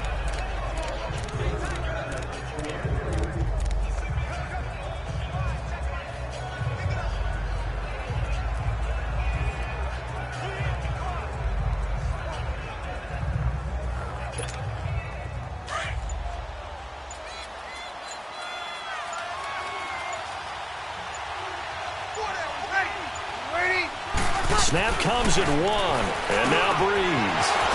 Over the middle, that's caught by Meredith. And they're able to get this one past the 30, down to the 25. 75 yards receiving for him now. It's a first down. Good throw, good catch, but I really like the route. The drag and being able to run away from defenders, hard to stick with them for that long. Yeah, better against man than zone, or? Better against man, because now you're running away from someone and you're not running into a defensive player in another zone.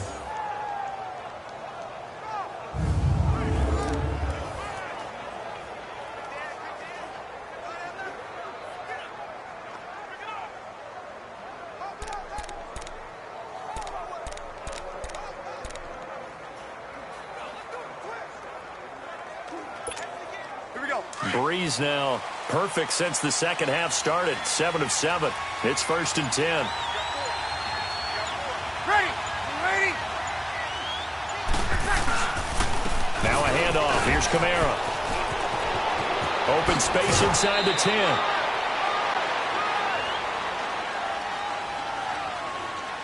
Illegal block in the back. Offense. That's a good chunk of yardage. It's going to be canceled out. And we always talk about hidden yardage in a game. That's going to count as that, because now it doesn't go on the books, but now they have to make that up again, don't they? Ready! Ready!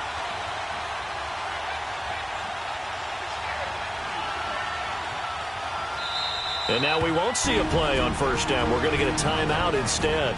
It's just their first, so 2 remaining as they burn one here in this third quarter.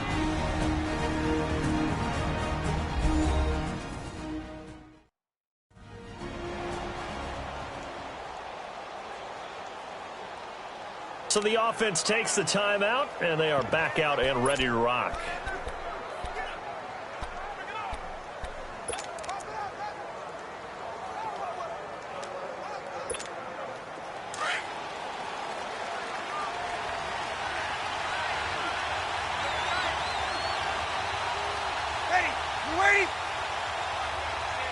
Now on first down, he's going to sneak it.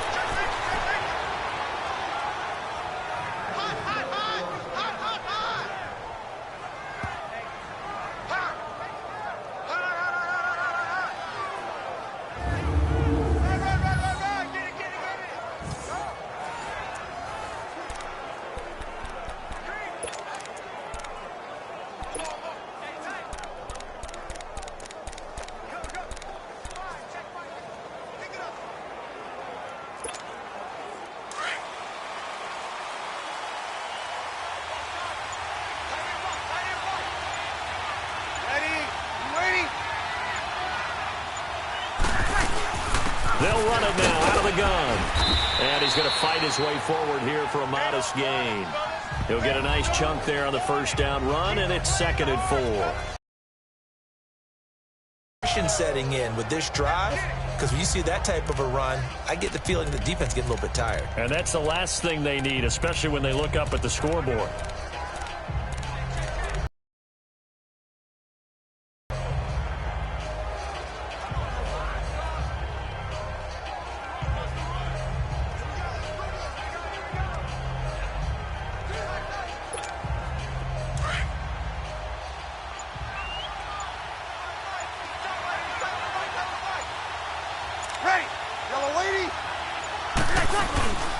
They run it again with Kamara, and he'll take it into the end zone for the Saints touchdown. A great effort there. His 2nd touchdown on the season. And the Saints now add 6 to their lead. A good, sustained drive there in this third quarter, capping it off with a touchdown to give them a nice 2-score advantage. It was actually a fun one to watch, wasn't it? I mean, for me, seeing the mix of what they did, how they moved the ball downfield, very sharp, too. Each and every play seemed to be executed with great dispatch. Lutz to try to add the PAT.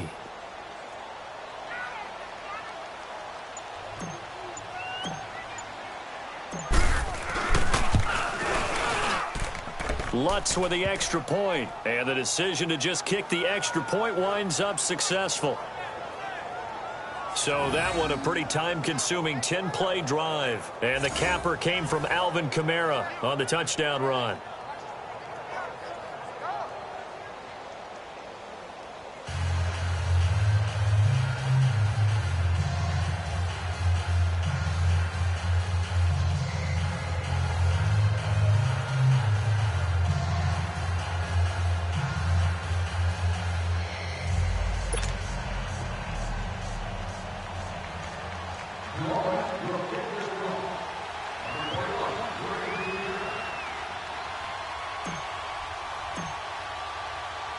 Morstead, the punter, out to kick it off.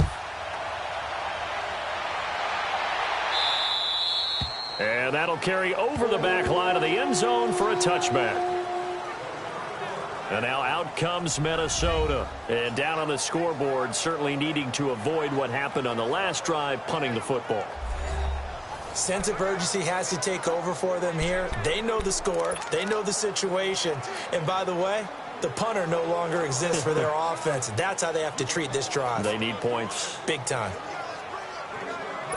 Cousins and the Vikings with a 1st and 10 at their own 25-yard line.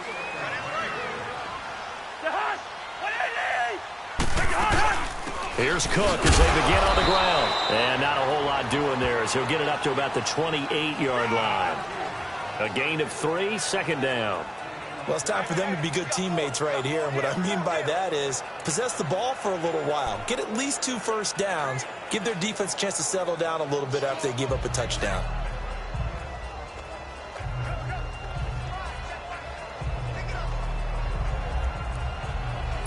Here's 2nd and 7 now from the 28.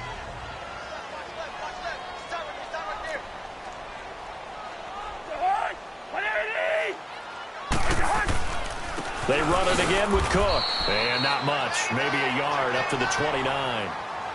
Well, they still have time to get him established, but in my estimation, they've got to pick up the urgency here. They've got to get quickly in and out of the huddle and run off a bunch more plays.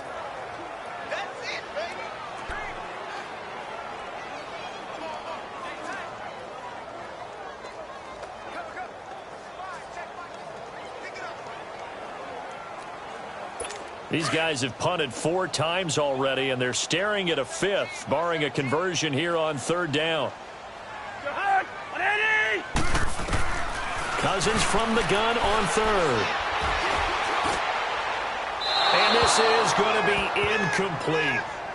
I would dare say that these guys would have liked to have given their defense a little bit more rest since they gave up a touchdown their last time out. But alas, my man, that's not going to happen. Yep, they're going to have to grab those helmets, get right back out there.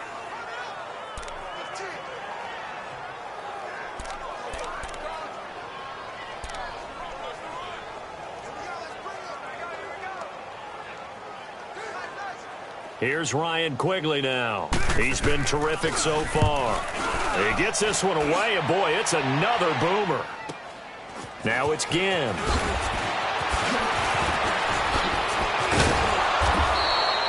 A terrific return. 30 yards all in all. And this offense takes over in great shape right at the 50. 1st and 10.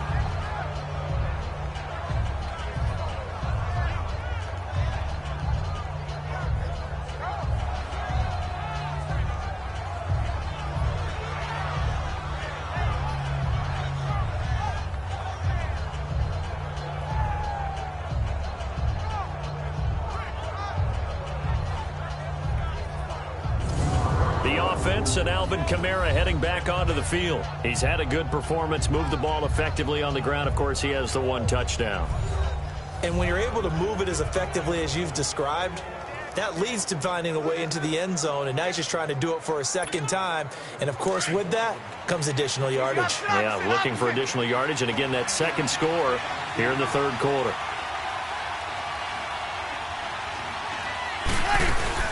A busy night continues for Kamara. And some room to maneuver. And he is into the end zone. Touchdown, New Orleans. A big play there. His second touchdown of the night. And the Saints add on to their lead. And he certainly played a pivotal role with those 2 TDs and why they're up on the scoreboard right now. Well, someone's all about winning, aren't they? Because he's not worried about the number. Sure, it's great to have 2 touchdowns. But the bottom line is what he's doing is contributing to their lead. He wants to continue to do so.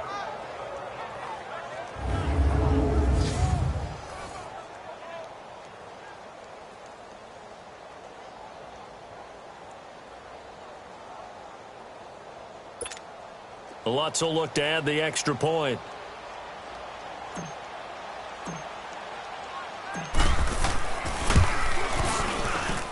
Lutz good on the extra point, and the decision to just kick the extra point winds up successful.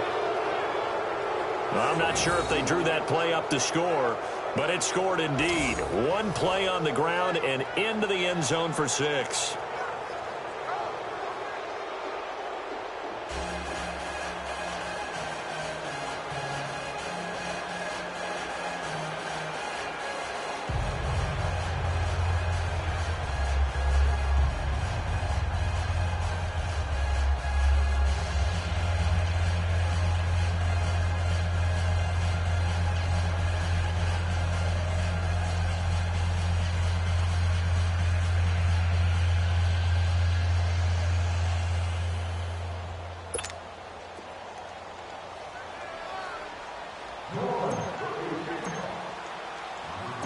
Morstead, the punter, out to kick it off. And this will be a touchback as that sails over the end line. And now out comes Minnesota. And with this deficit, you can't have too many more drives like the last drive where you had to punt it away. You know what I would tell my offense right here? The punter doesn't exist, guys. He doesn't even exist. He's not a team anymore. I just cut him, all right? So you've got to go out and create some offense for us here and give us some points. No way does that guy get on the field on this drive. Poor punter. Yeah, it wasn't his fault. But, hey, listen, there's got to be casualties at times. We're trying to win a game. Cousins and the Vikings with a 1st and 10 at their 25-yard line.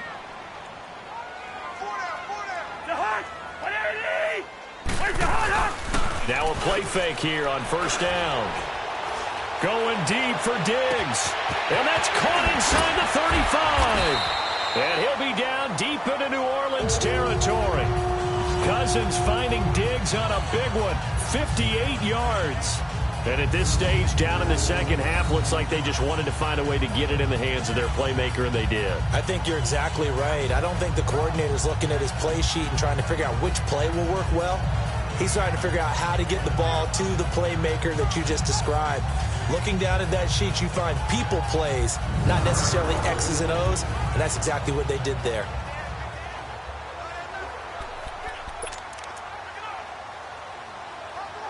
Line of scrimmage moves from their own 25 all the way to the red zone now for 1st and 10.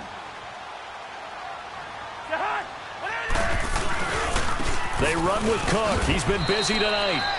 They give him 4 yards there. It'll be 2nd and 6.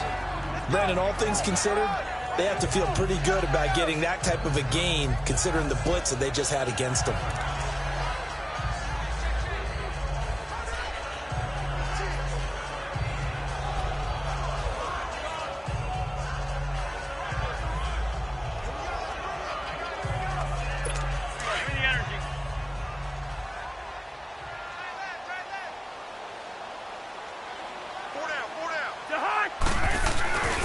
Again, it's Cook.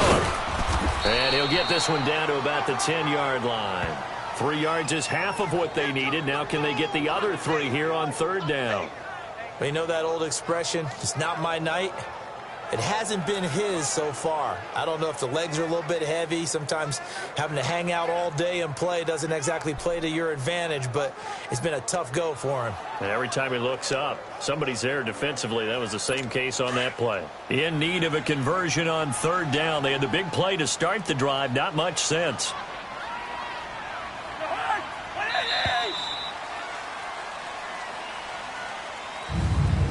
One quarter remains here on a Sunday night. We'll return with more after this. This is the NFL, and it's on EA Sports.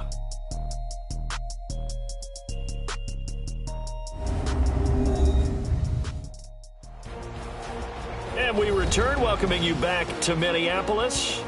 It's the Vikings in possession of the football, but they need some points. They're trailing here to start the fourth.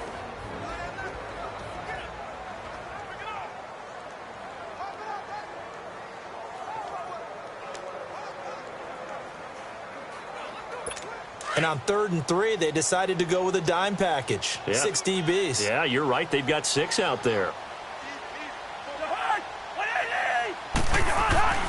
Here's Cousins. And it's intercepted at the goal line. Picked off by Von Bell. Past the 10 to the 11-yard line. And that's where the return stops. This spot in the fourth quarter with that deficit, had to throw the football. Unfortunately, there's the risk of big turnover.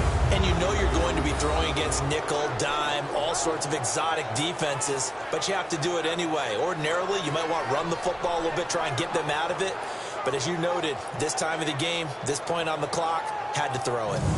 Out onto the field comes New Orleans. And they hit the home run last drive. One play on the ground all the way to the house. Now the defense, maybe they're expecting a run here. Partner, I love your description because when we talk about hitting the home run, we're usually thinking about a passing play, aren't we? Something in the air, deep ball. But how about them just taking it big-time jaunt? Now if you're coming back out, now they've established this run game, the play-action pass could very well be open. Kill, kill, kill, kill.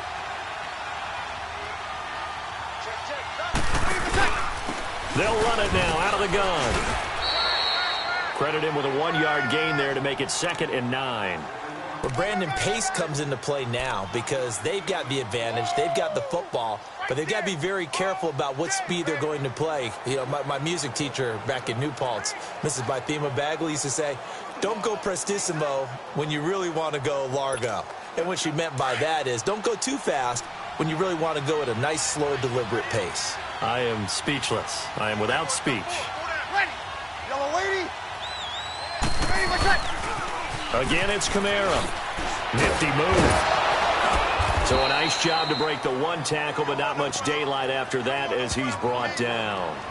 Only a yard on the pickup, and now they've got a 3rd down and 8.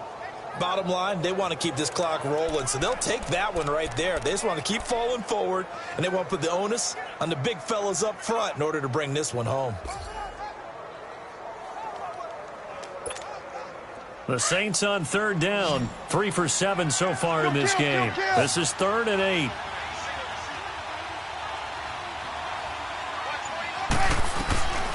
Now Breeze. He's going to wind up and air it out. And got his man complete. How did he stay on his feet? A big play for the Saints on 3rd down. 75 yards. Still throwing the football here, even with the big lead. Yeah, I know you and I came up in a different era, and we think about sportsmanship and all that.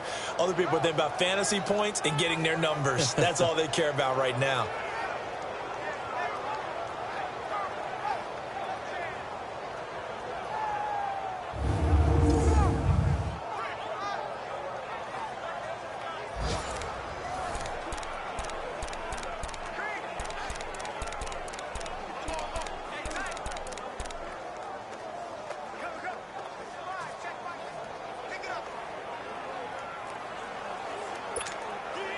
A real field flipper there as all of a sudden they've got a 1st down in the red zone.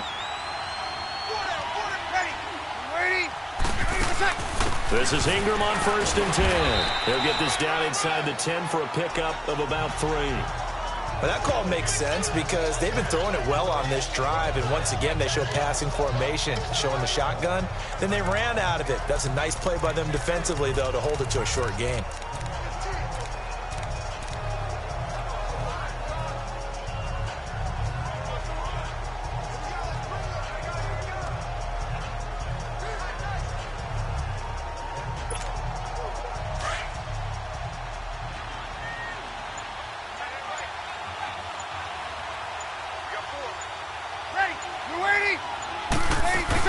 They stay on the ground. This time it's Kamara. And he maneuvers his way down to the 3-yard line. That's going to be a 6-yard gain. It leaves him with 3rd down and just a yard to go.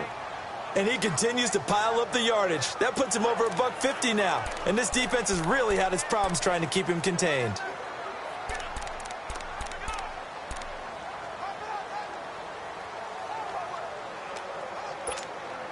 The Saints on 3rd down. They're at 50%, 4 for 8. They're up against a 3rd and 1 situation. Waiting, what's up? Here's Kamara trying to run for it. And now running right through it. And that little deke, the juke move that we saw, able to give him the 1st down yardage before he's brought down.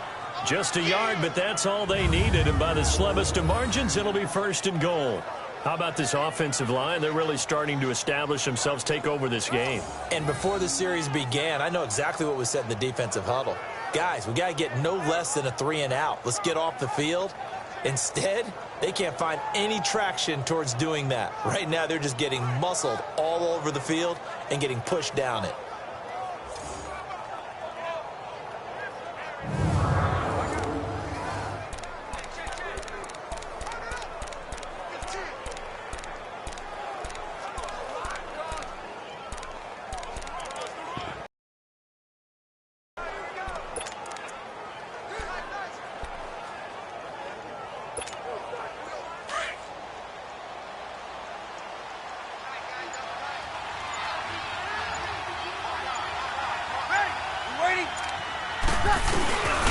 They'll look to run with Ingram. And the second wave of tacklers is going to get him as they stop him behind the line. A loss of a full 3 yards, and now it's 2nd down. That's a really alert defense there because they saw the heavy look come in from the offense, countered it with extra linebackers who brought a little bit of speed and heft, and able to really make a big-time play for their defense.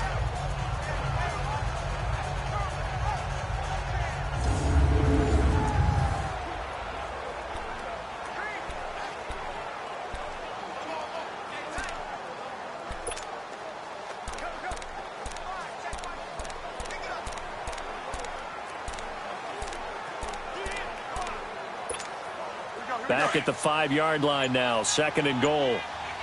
Kill, kill, kill!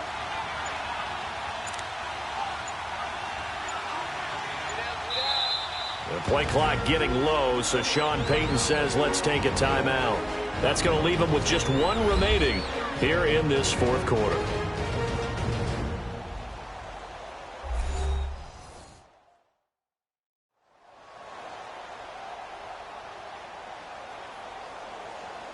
So we're back in the offense getting set following the call of that timeout.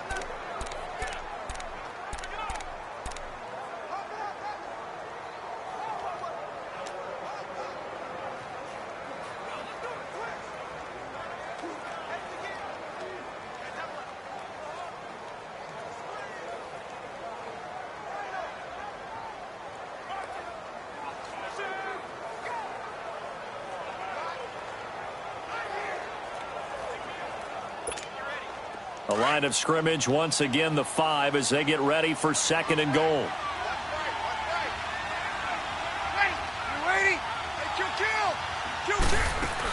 They'll give it to him up the middle. And that'll get him halfway there as he takes it from the 6 to the 3-yard line.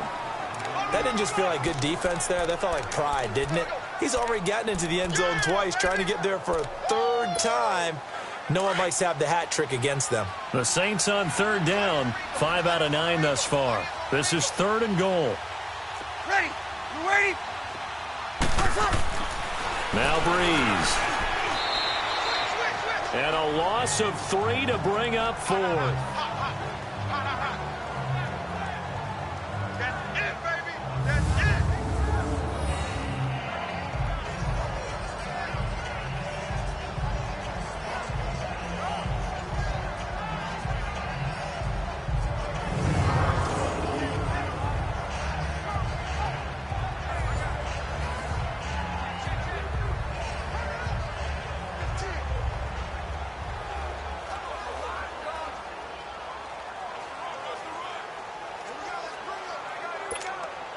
On fourth down, off goes Drew Brees, and on comes the Saints kicker, Will Lutz, for the field goal attempt. This is an easy one, 23-yarder.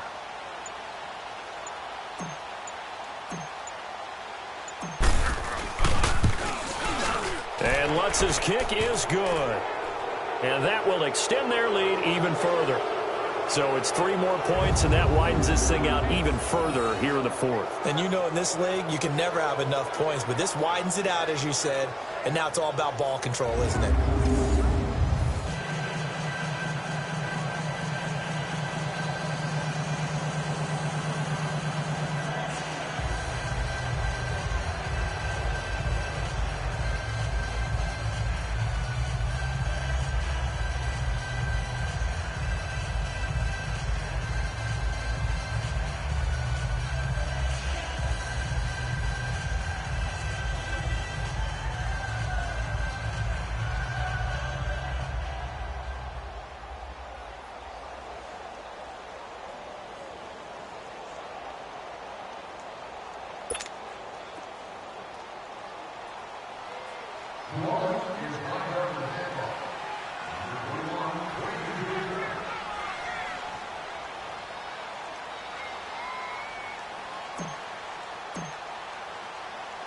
Morstead, the punter, out to kick it off. This is fielded a couple yards deep. And the decision to bring it out, a good one, as he's up a yard or 2 shy of the 30. And out now come the Vikings. And 3 interceptions in this game. And I would have to think, I wasn't a quarterback, but number 4's kind of, oh, you're like, oh, man, I can't throw 4. No, and what's interesting is, what do the coaches decide to do now? Having thrown 3, do you alter your offensive strategy? Do you take the ball out of his hands and maybe turn to the running game? Or do you have that supreme confidence that he's going to turn things around? We'll see what they do. Cousins and the Vikings with a 1st and 10 at their own 28-yard line. They go back to the air here after the INT on the last drive. And right with it here over the middle. 7 yards, the pickup on the pitch and catch. Decent start to the drive, but let's face it, they need a lot of things to go right in a short amount of time, down 3 scores. Yeah, they're going to run their 2-minute offense here in this game, but this is for future games. Can they get better and be ready for the next time, hopefully with a chance to win?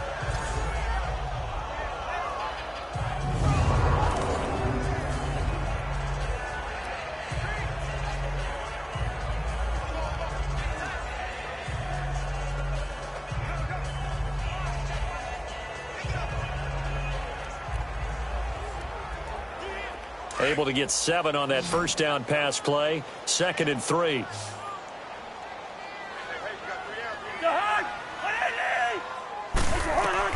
From the gun, here's Cousins. He's going to float this one deep right side. It's caught at the 10. And he'll go out of bounds finally at the 7. Cousins finding Diggs on a big one. 57 yards. Well, even after all those interceptions, he's not deterred, still confident to go deep at work there. I think all the old rules about playing that position still apply. If things go wrong, you still act like you're the best player out on the field. You still carry that supreme arrogance with you and continue to fire the ball. I've seen guys have games like this, and this is where you find out if you're great or not. Can you overcome some interceptions and still lead your team to victory? 1st and goal, and they got to be thinking a chance to get right back into this football game. They'll try to run it in with Murray. That gets them 3 yards closer here as it brings up 2nd and goal.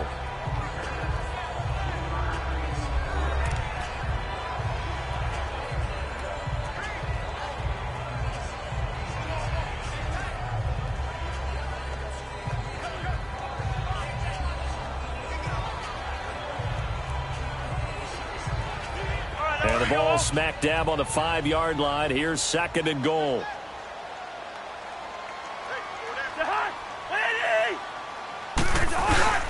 He'll get it up the middle. And he'll get this one back to the 5-yard line, but no further than that. It'll go as no gain on the play, and now they're looking at a 3rd and goal. 2 straight shots on the ground. Now on 3rd, do you go to the air?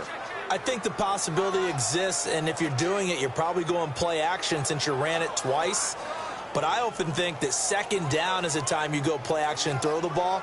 I say commit to the run and think about it being 4-down territory. They've been denied touchdowns in the red zone twice already. Here comes 3rd and goal.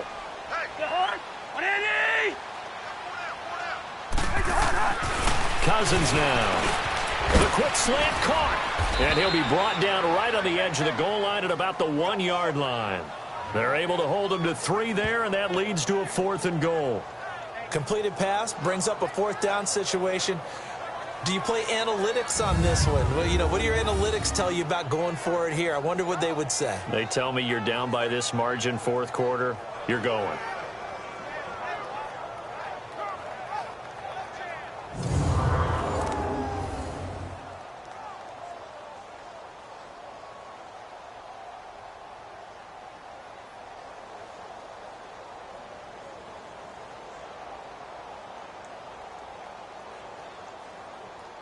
And a field goal obviously means nothing here. They're going to go ahead and go for it on 4th down. Running for it. Here's Cook. And he'll get in. Touchdown, Minnesota. A great play there. His 9th touchdown of the season. And the Vikings are able to close the gap just a bit. So they went for it from the 1 on 4th and goal, and they got it done. Is this the new NFL? This is the new NFL. This is the updated NFL, and I like it. I know that quarterbacks across the league have spent the entire offseason and even during the season lobbying their coaches to go for it more on 4th down. Let's go get it. Because nowadays, you've got to score points to win games in the NFL. You can't just rely on your defense to hold them. I think the quarterbacks want to eliminate field goals inside of 30 yards, probably. Well, listen, they have enough confidence in themselves that they can call plays and make plays that they won't need those field goals inside the 30.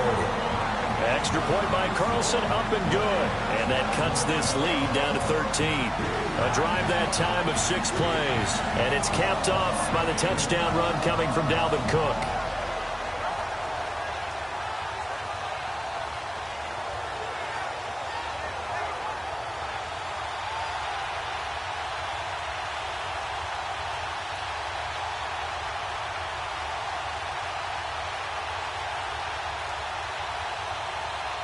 The kickoff team on the field now as they will send this one away. That's fielded in the end zone. And no run back here. This will be a touchback, and it comes out to the 25-yard line. Out is the Saints offense now as they get ready to take over here. And last time they got 3 points, but it was a chip shot field goal. And when you go to the sideline after a chip shot field goal, maybe the offense not too happy. It's a balancing act, isn't it? Because you're exactly right. They're none too pleased that they didn't punch it in for 6 points. But they also have to remember they did put points on the board. 3 points is 3 points. And in this league, you take points when you can get them. Not easily done.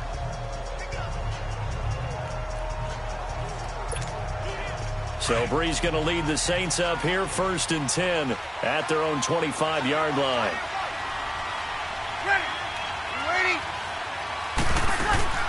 They begin on the ground with Kamara. And he's able to plow forward up to about the 29, just shy of the 30. The tackle goes to Harrison Smith. And you'd say this is kind of the key here. Grind out some yardage, work on that clock, see if you can continue to tick it down. Definitely. You want to bleed things out at this point, right? Continue to possess the football, gain some yardage, and put the onus on the defense. Do they have to use timeouts? What are they going to do to stop you? You're taking charge. 2nd and 6, just inside the 30.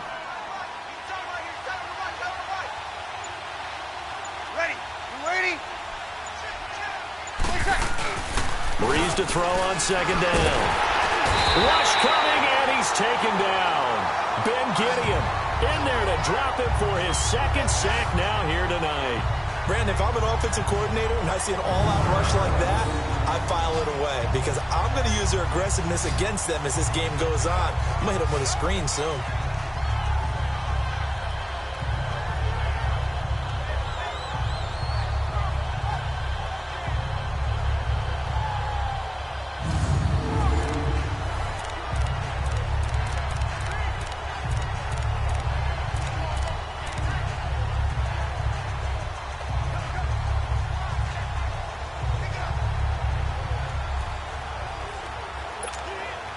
3rd and long now after the sack of Breeze, and the Saints up against it here. You're good. Right forward, ready. Working from the gun, it's Breeze. And he couldn't hang on to it through the contact. Incomplete.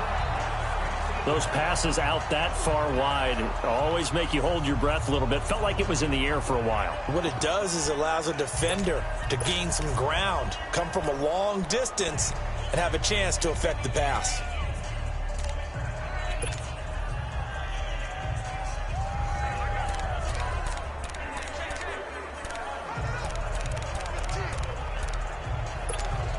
Here's Thomas Morstead now as he's on to punt for New Orleans.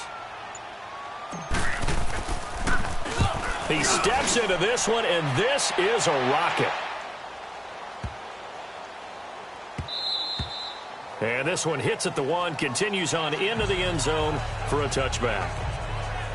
Here's Stephon Diggs as he and the rest of the offense get ready to go again. And now he's inching closer to a 200-yard game. He's been so solid. And he's really denting the pride of the guys playing defense, too, because there's certain barriers that you just don't want to give up. You never want to give up a 100-yard rusher, a 100-yard receiver. He's closing in on 200 yards. Wow, that's a really big game. Cousins and the Vikings with a 1st and 10 at their own 20-yard line. They'll run it now out of the gun. And he'll get only a couple up to the 22. They tried a quick hitter inside, but that one was swallowed up because what they're hoping, those big defensive linemen will take the bait and move laterally and open up a crease that they can run through. Didn't happen on that play.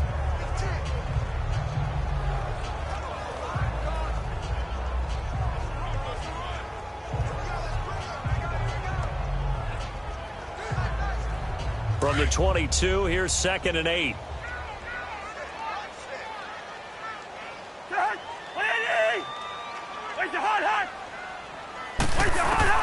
Second down, Cousins. And this will be incomplete. In the early days of the NFL, you could easily blame these drops on maybe some uneven or uncertain lighting in a stadium. Not anymore. The lights are pretty good. Yeah, they're great here at night, but his second drop, indeed, not a good look.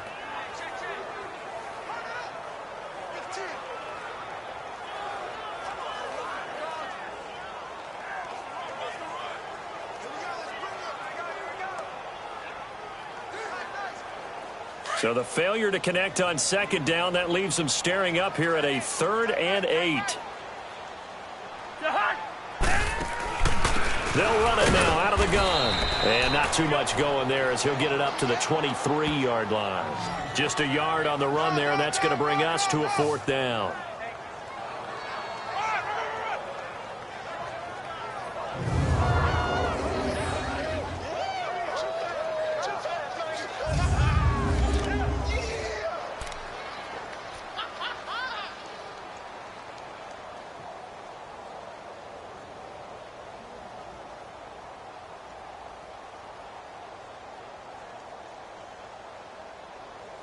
All right, they're going to try and keep hope alive here on 4th down. They're going for it.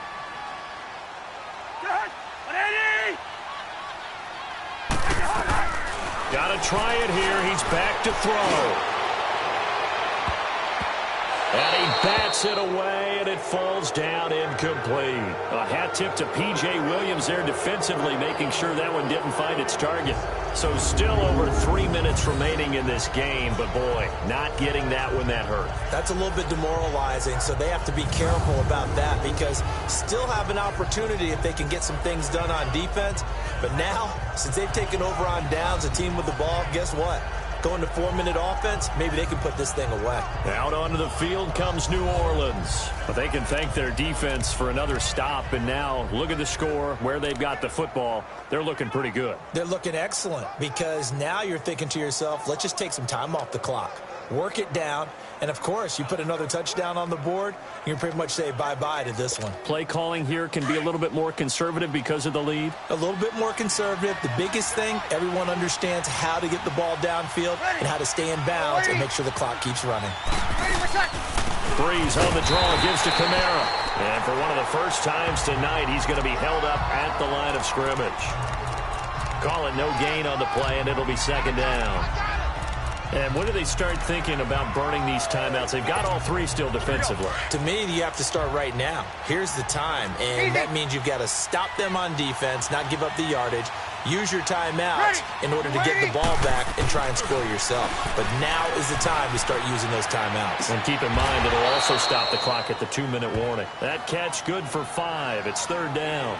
Another nice pickup through the air, and I think a lot of people might expect them to run the ball in this situation, Brandon, but with this lead, they're electing to throw the football. Swings, slants, quick outs, things that they consider safe.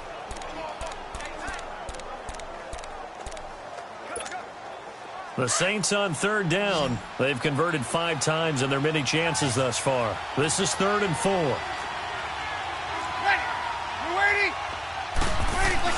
Now Breeze. And he's going to go down. He's sacked back at the 24. Anthony Barr in there to get him the 6th time they've sacked him tonight. This has been a tough one for this offensive line. It appears almost like they've been on roller skates this entire game, the way they've been pushed around. 6 sacks given up in this one.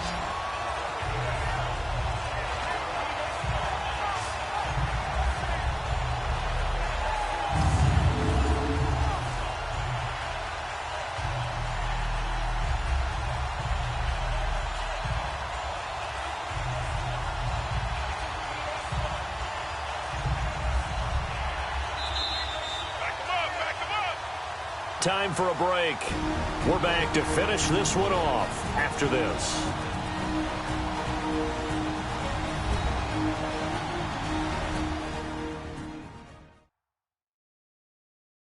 So it's Saints football as we get you reset. And let's see what they've come up with offensively after having time to talk it over.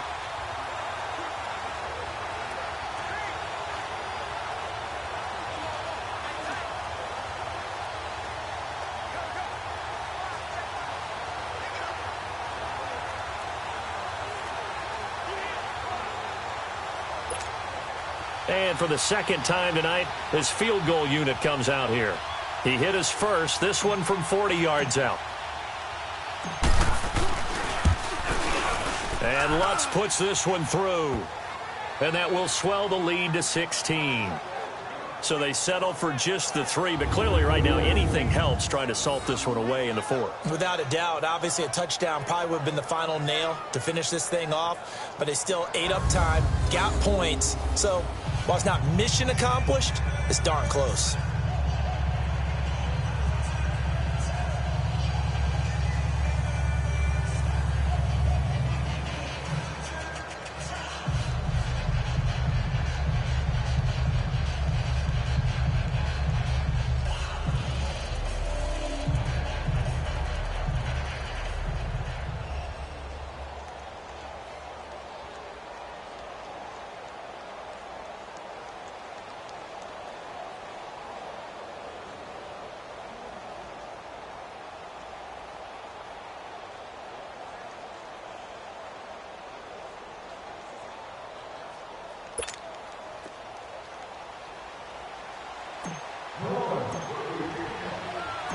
Morstead, the punter, out to kick it off.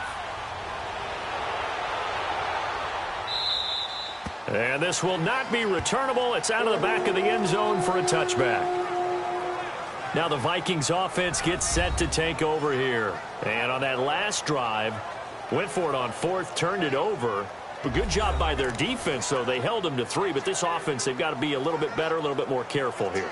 And sometimes when you see these calls on 4th down, when they decide to go for it, it's not necessarily the coach saying, I believe in my offense. Sometimes the coach saying, I believe in my defense. I can afford to go for it here because if we don't get it, I don't think we'll give up more than 3. And that's exactly what happened there. You think that factored in? I do. I think that he had that in his mind going into the game, that I'm going to be aggressive on offense because I know I've got a defense that can hold up their end. And an ability to run.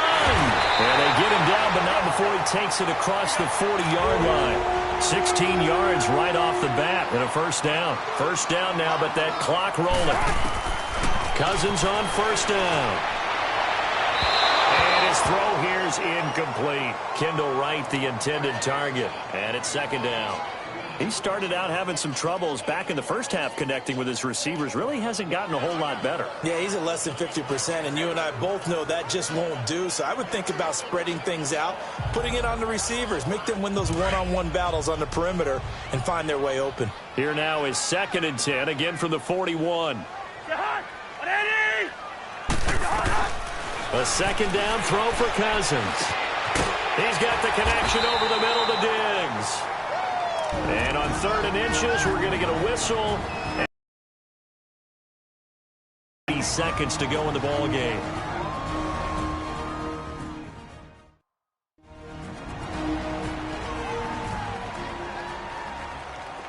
The last catch nearly got him a first, but it did not, and they'll try to convert on 3rd and inches. From the shotgun, it's Cousins. Open man is Thielen. It's complete. And he's got the first down yardage before he's brought down at the 42. A first down for Minnesota. Cousins finding Thielen. Throw left side on target to Thielen. And all the way inside the 15 before they drop him. A really good pickup of 28 yards. From the red zone now, Cousins. He'll be hit and taken down at the 21. Sheldon Rankins busting through to get him for a loss of 6. Cousins now on 2nd down. His throw caught at about the 5. And the stop will come inside the 5 at the 4. They get 16 out of that one, but they'll still need to convert on 3rd. 3rd and short yardage, Cousins. And he takes this one into the end zone, and all of a sudden, here in the final minute, things get a little bit tighter. Well, they knew a lot of steps had to happen here. They got step 1, the touchdown. You need a 2-point conversion here, don't you? You do, and as you continue to look ahead, if you're able to get that, somehow get the ball back and get another score, they have to go for 2 again. That's why teams are practicing multiple 2-point plays. We saw that in Super Bowl 51 with the Patriots getting a pair of big 2-point conversions.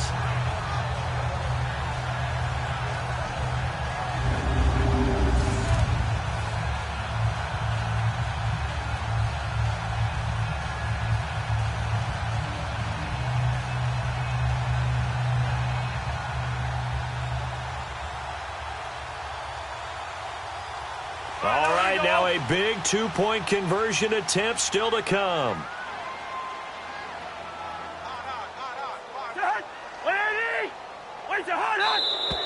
Now we've got movement up front, and I think this is going to be on Minnesota. False start, offense. So now what do you do as it comes back to the 7? I think you stick with your strategy. You've already told your team you're going for 2. You dial up a different play. The only saving grace, a bit more room to operate if you're deciding to throw the ball especially.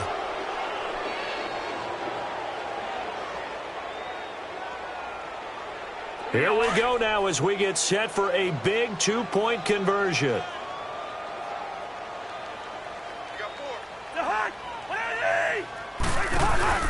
And they'll still try and run for it. And they'll get him down here at about the 5-yard line. But he will not get into the end zone. And that one hurts as it will remain a 2-score game here in the 4th.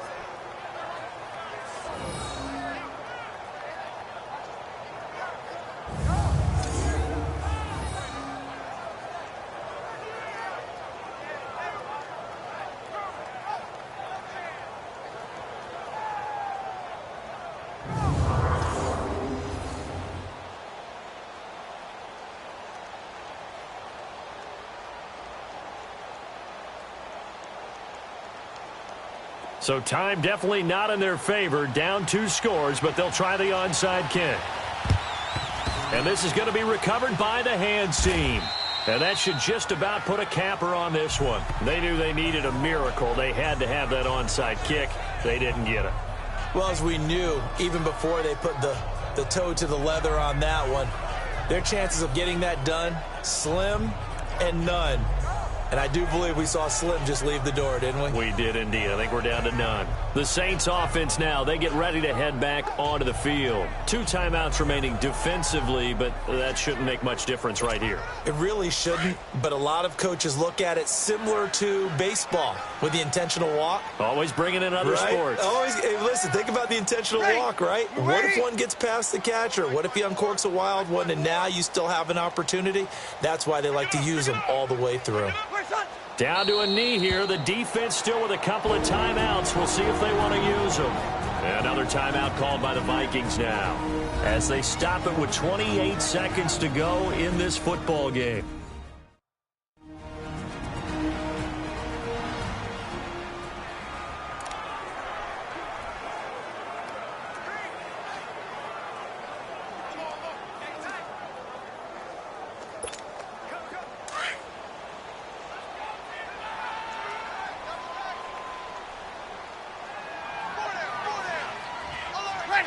Yellow lady. Mike's 54. Mike's 54. Come on. Ready for shot. The D can only stop it one more time as they take the knee. And now we're going to get a timeout here called by the defense as they get it with 26 seconds to go in the football game.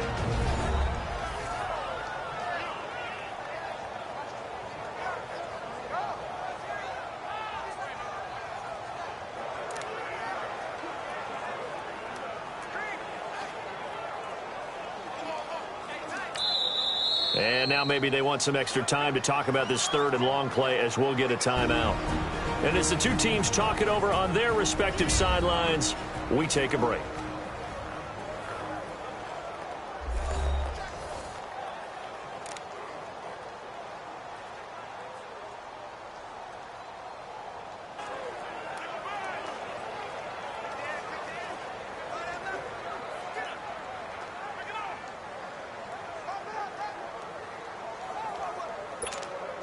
So time to start going in the other direction as they come up now 3rd and long. Ready? You ready? Watch the slant. Watch the slant. You ready for shot? Drew Brees with a kneel down, and that ought to do it.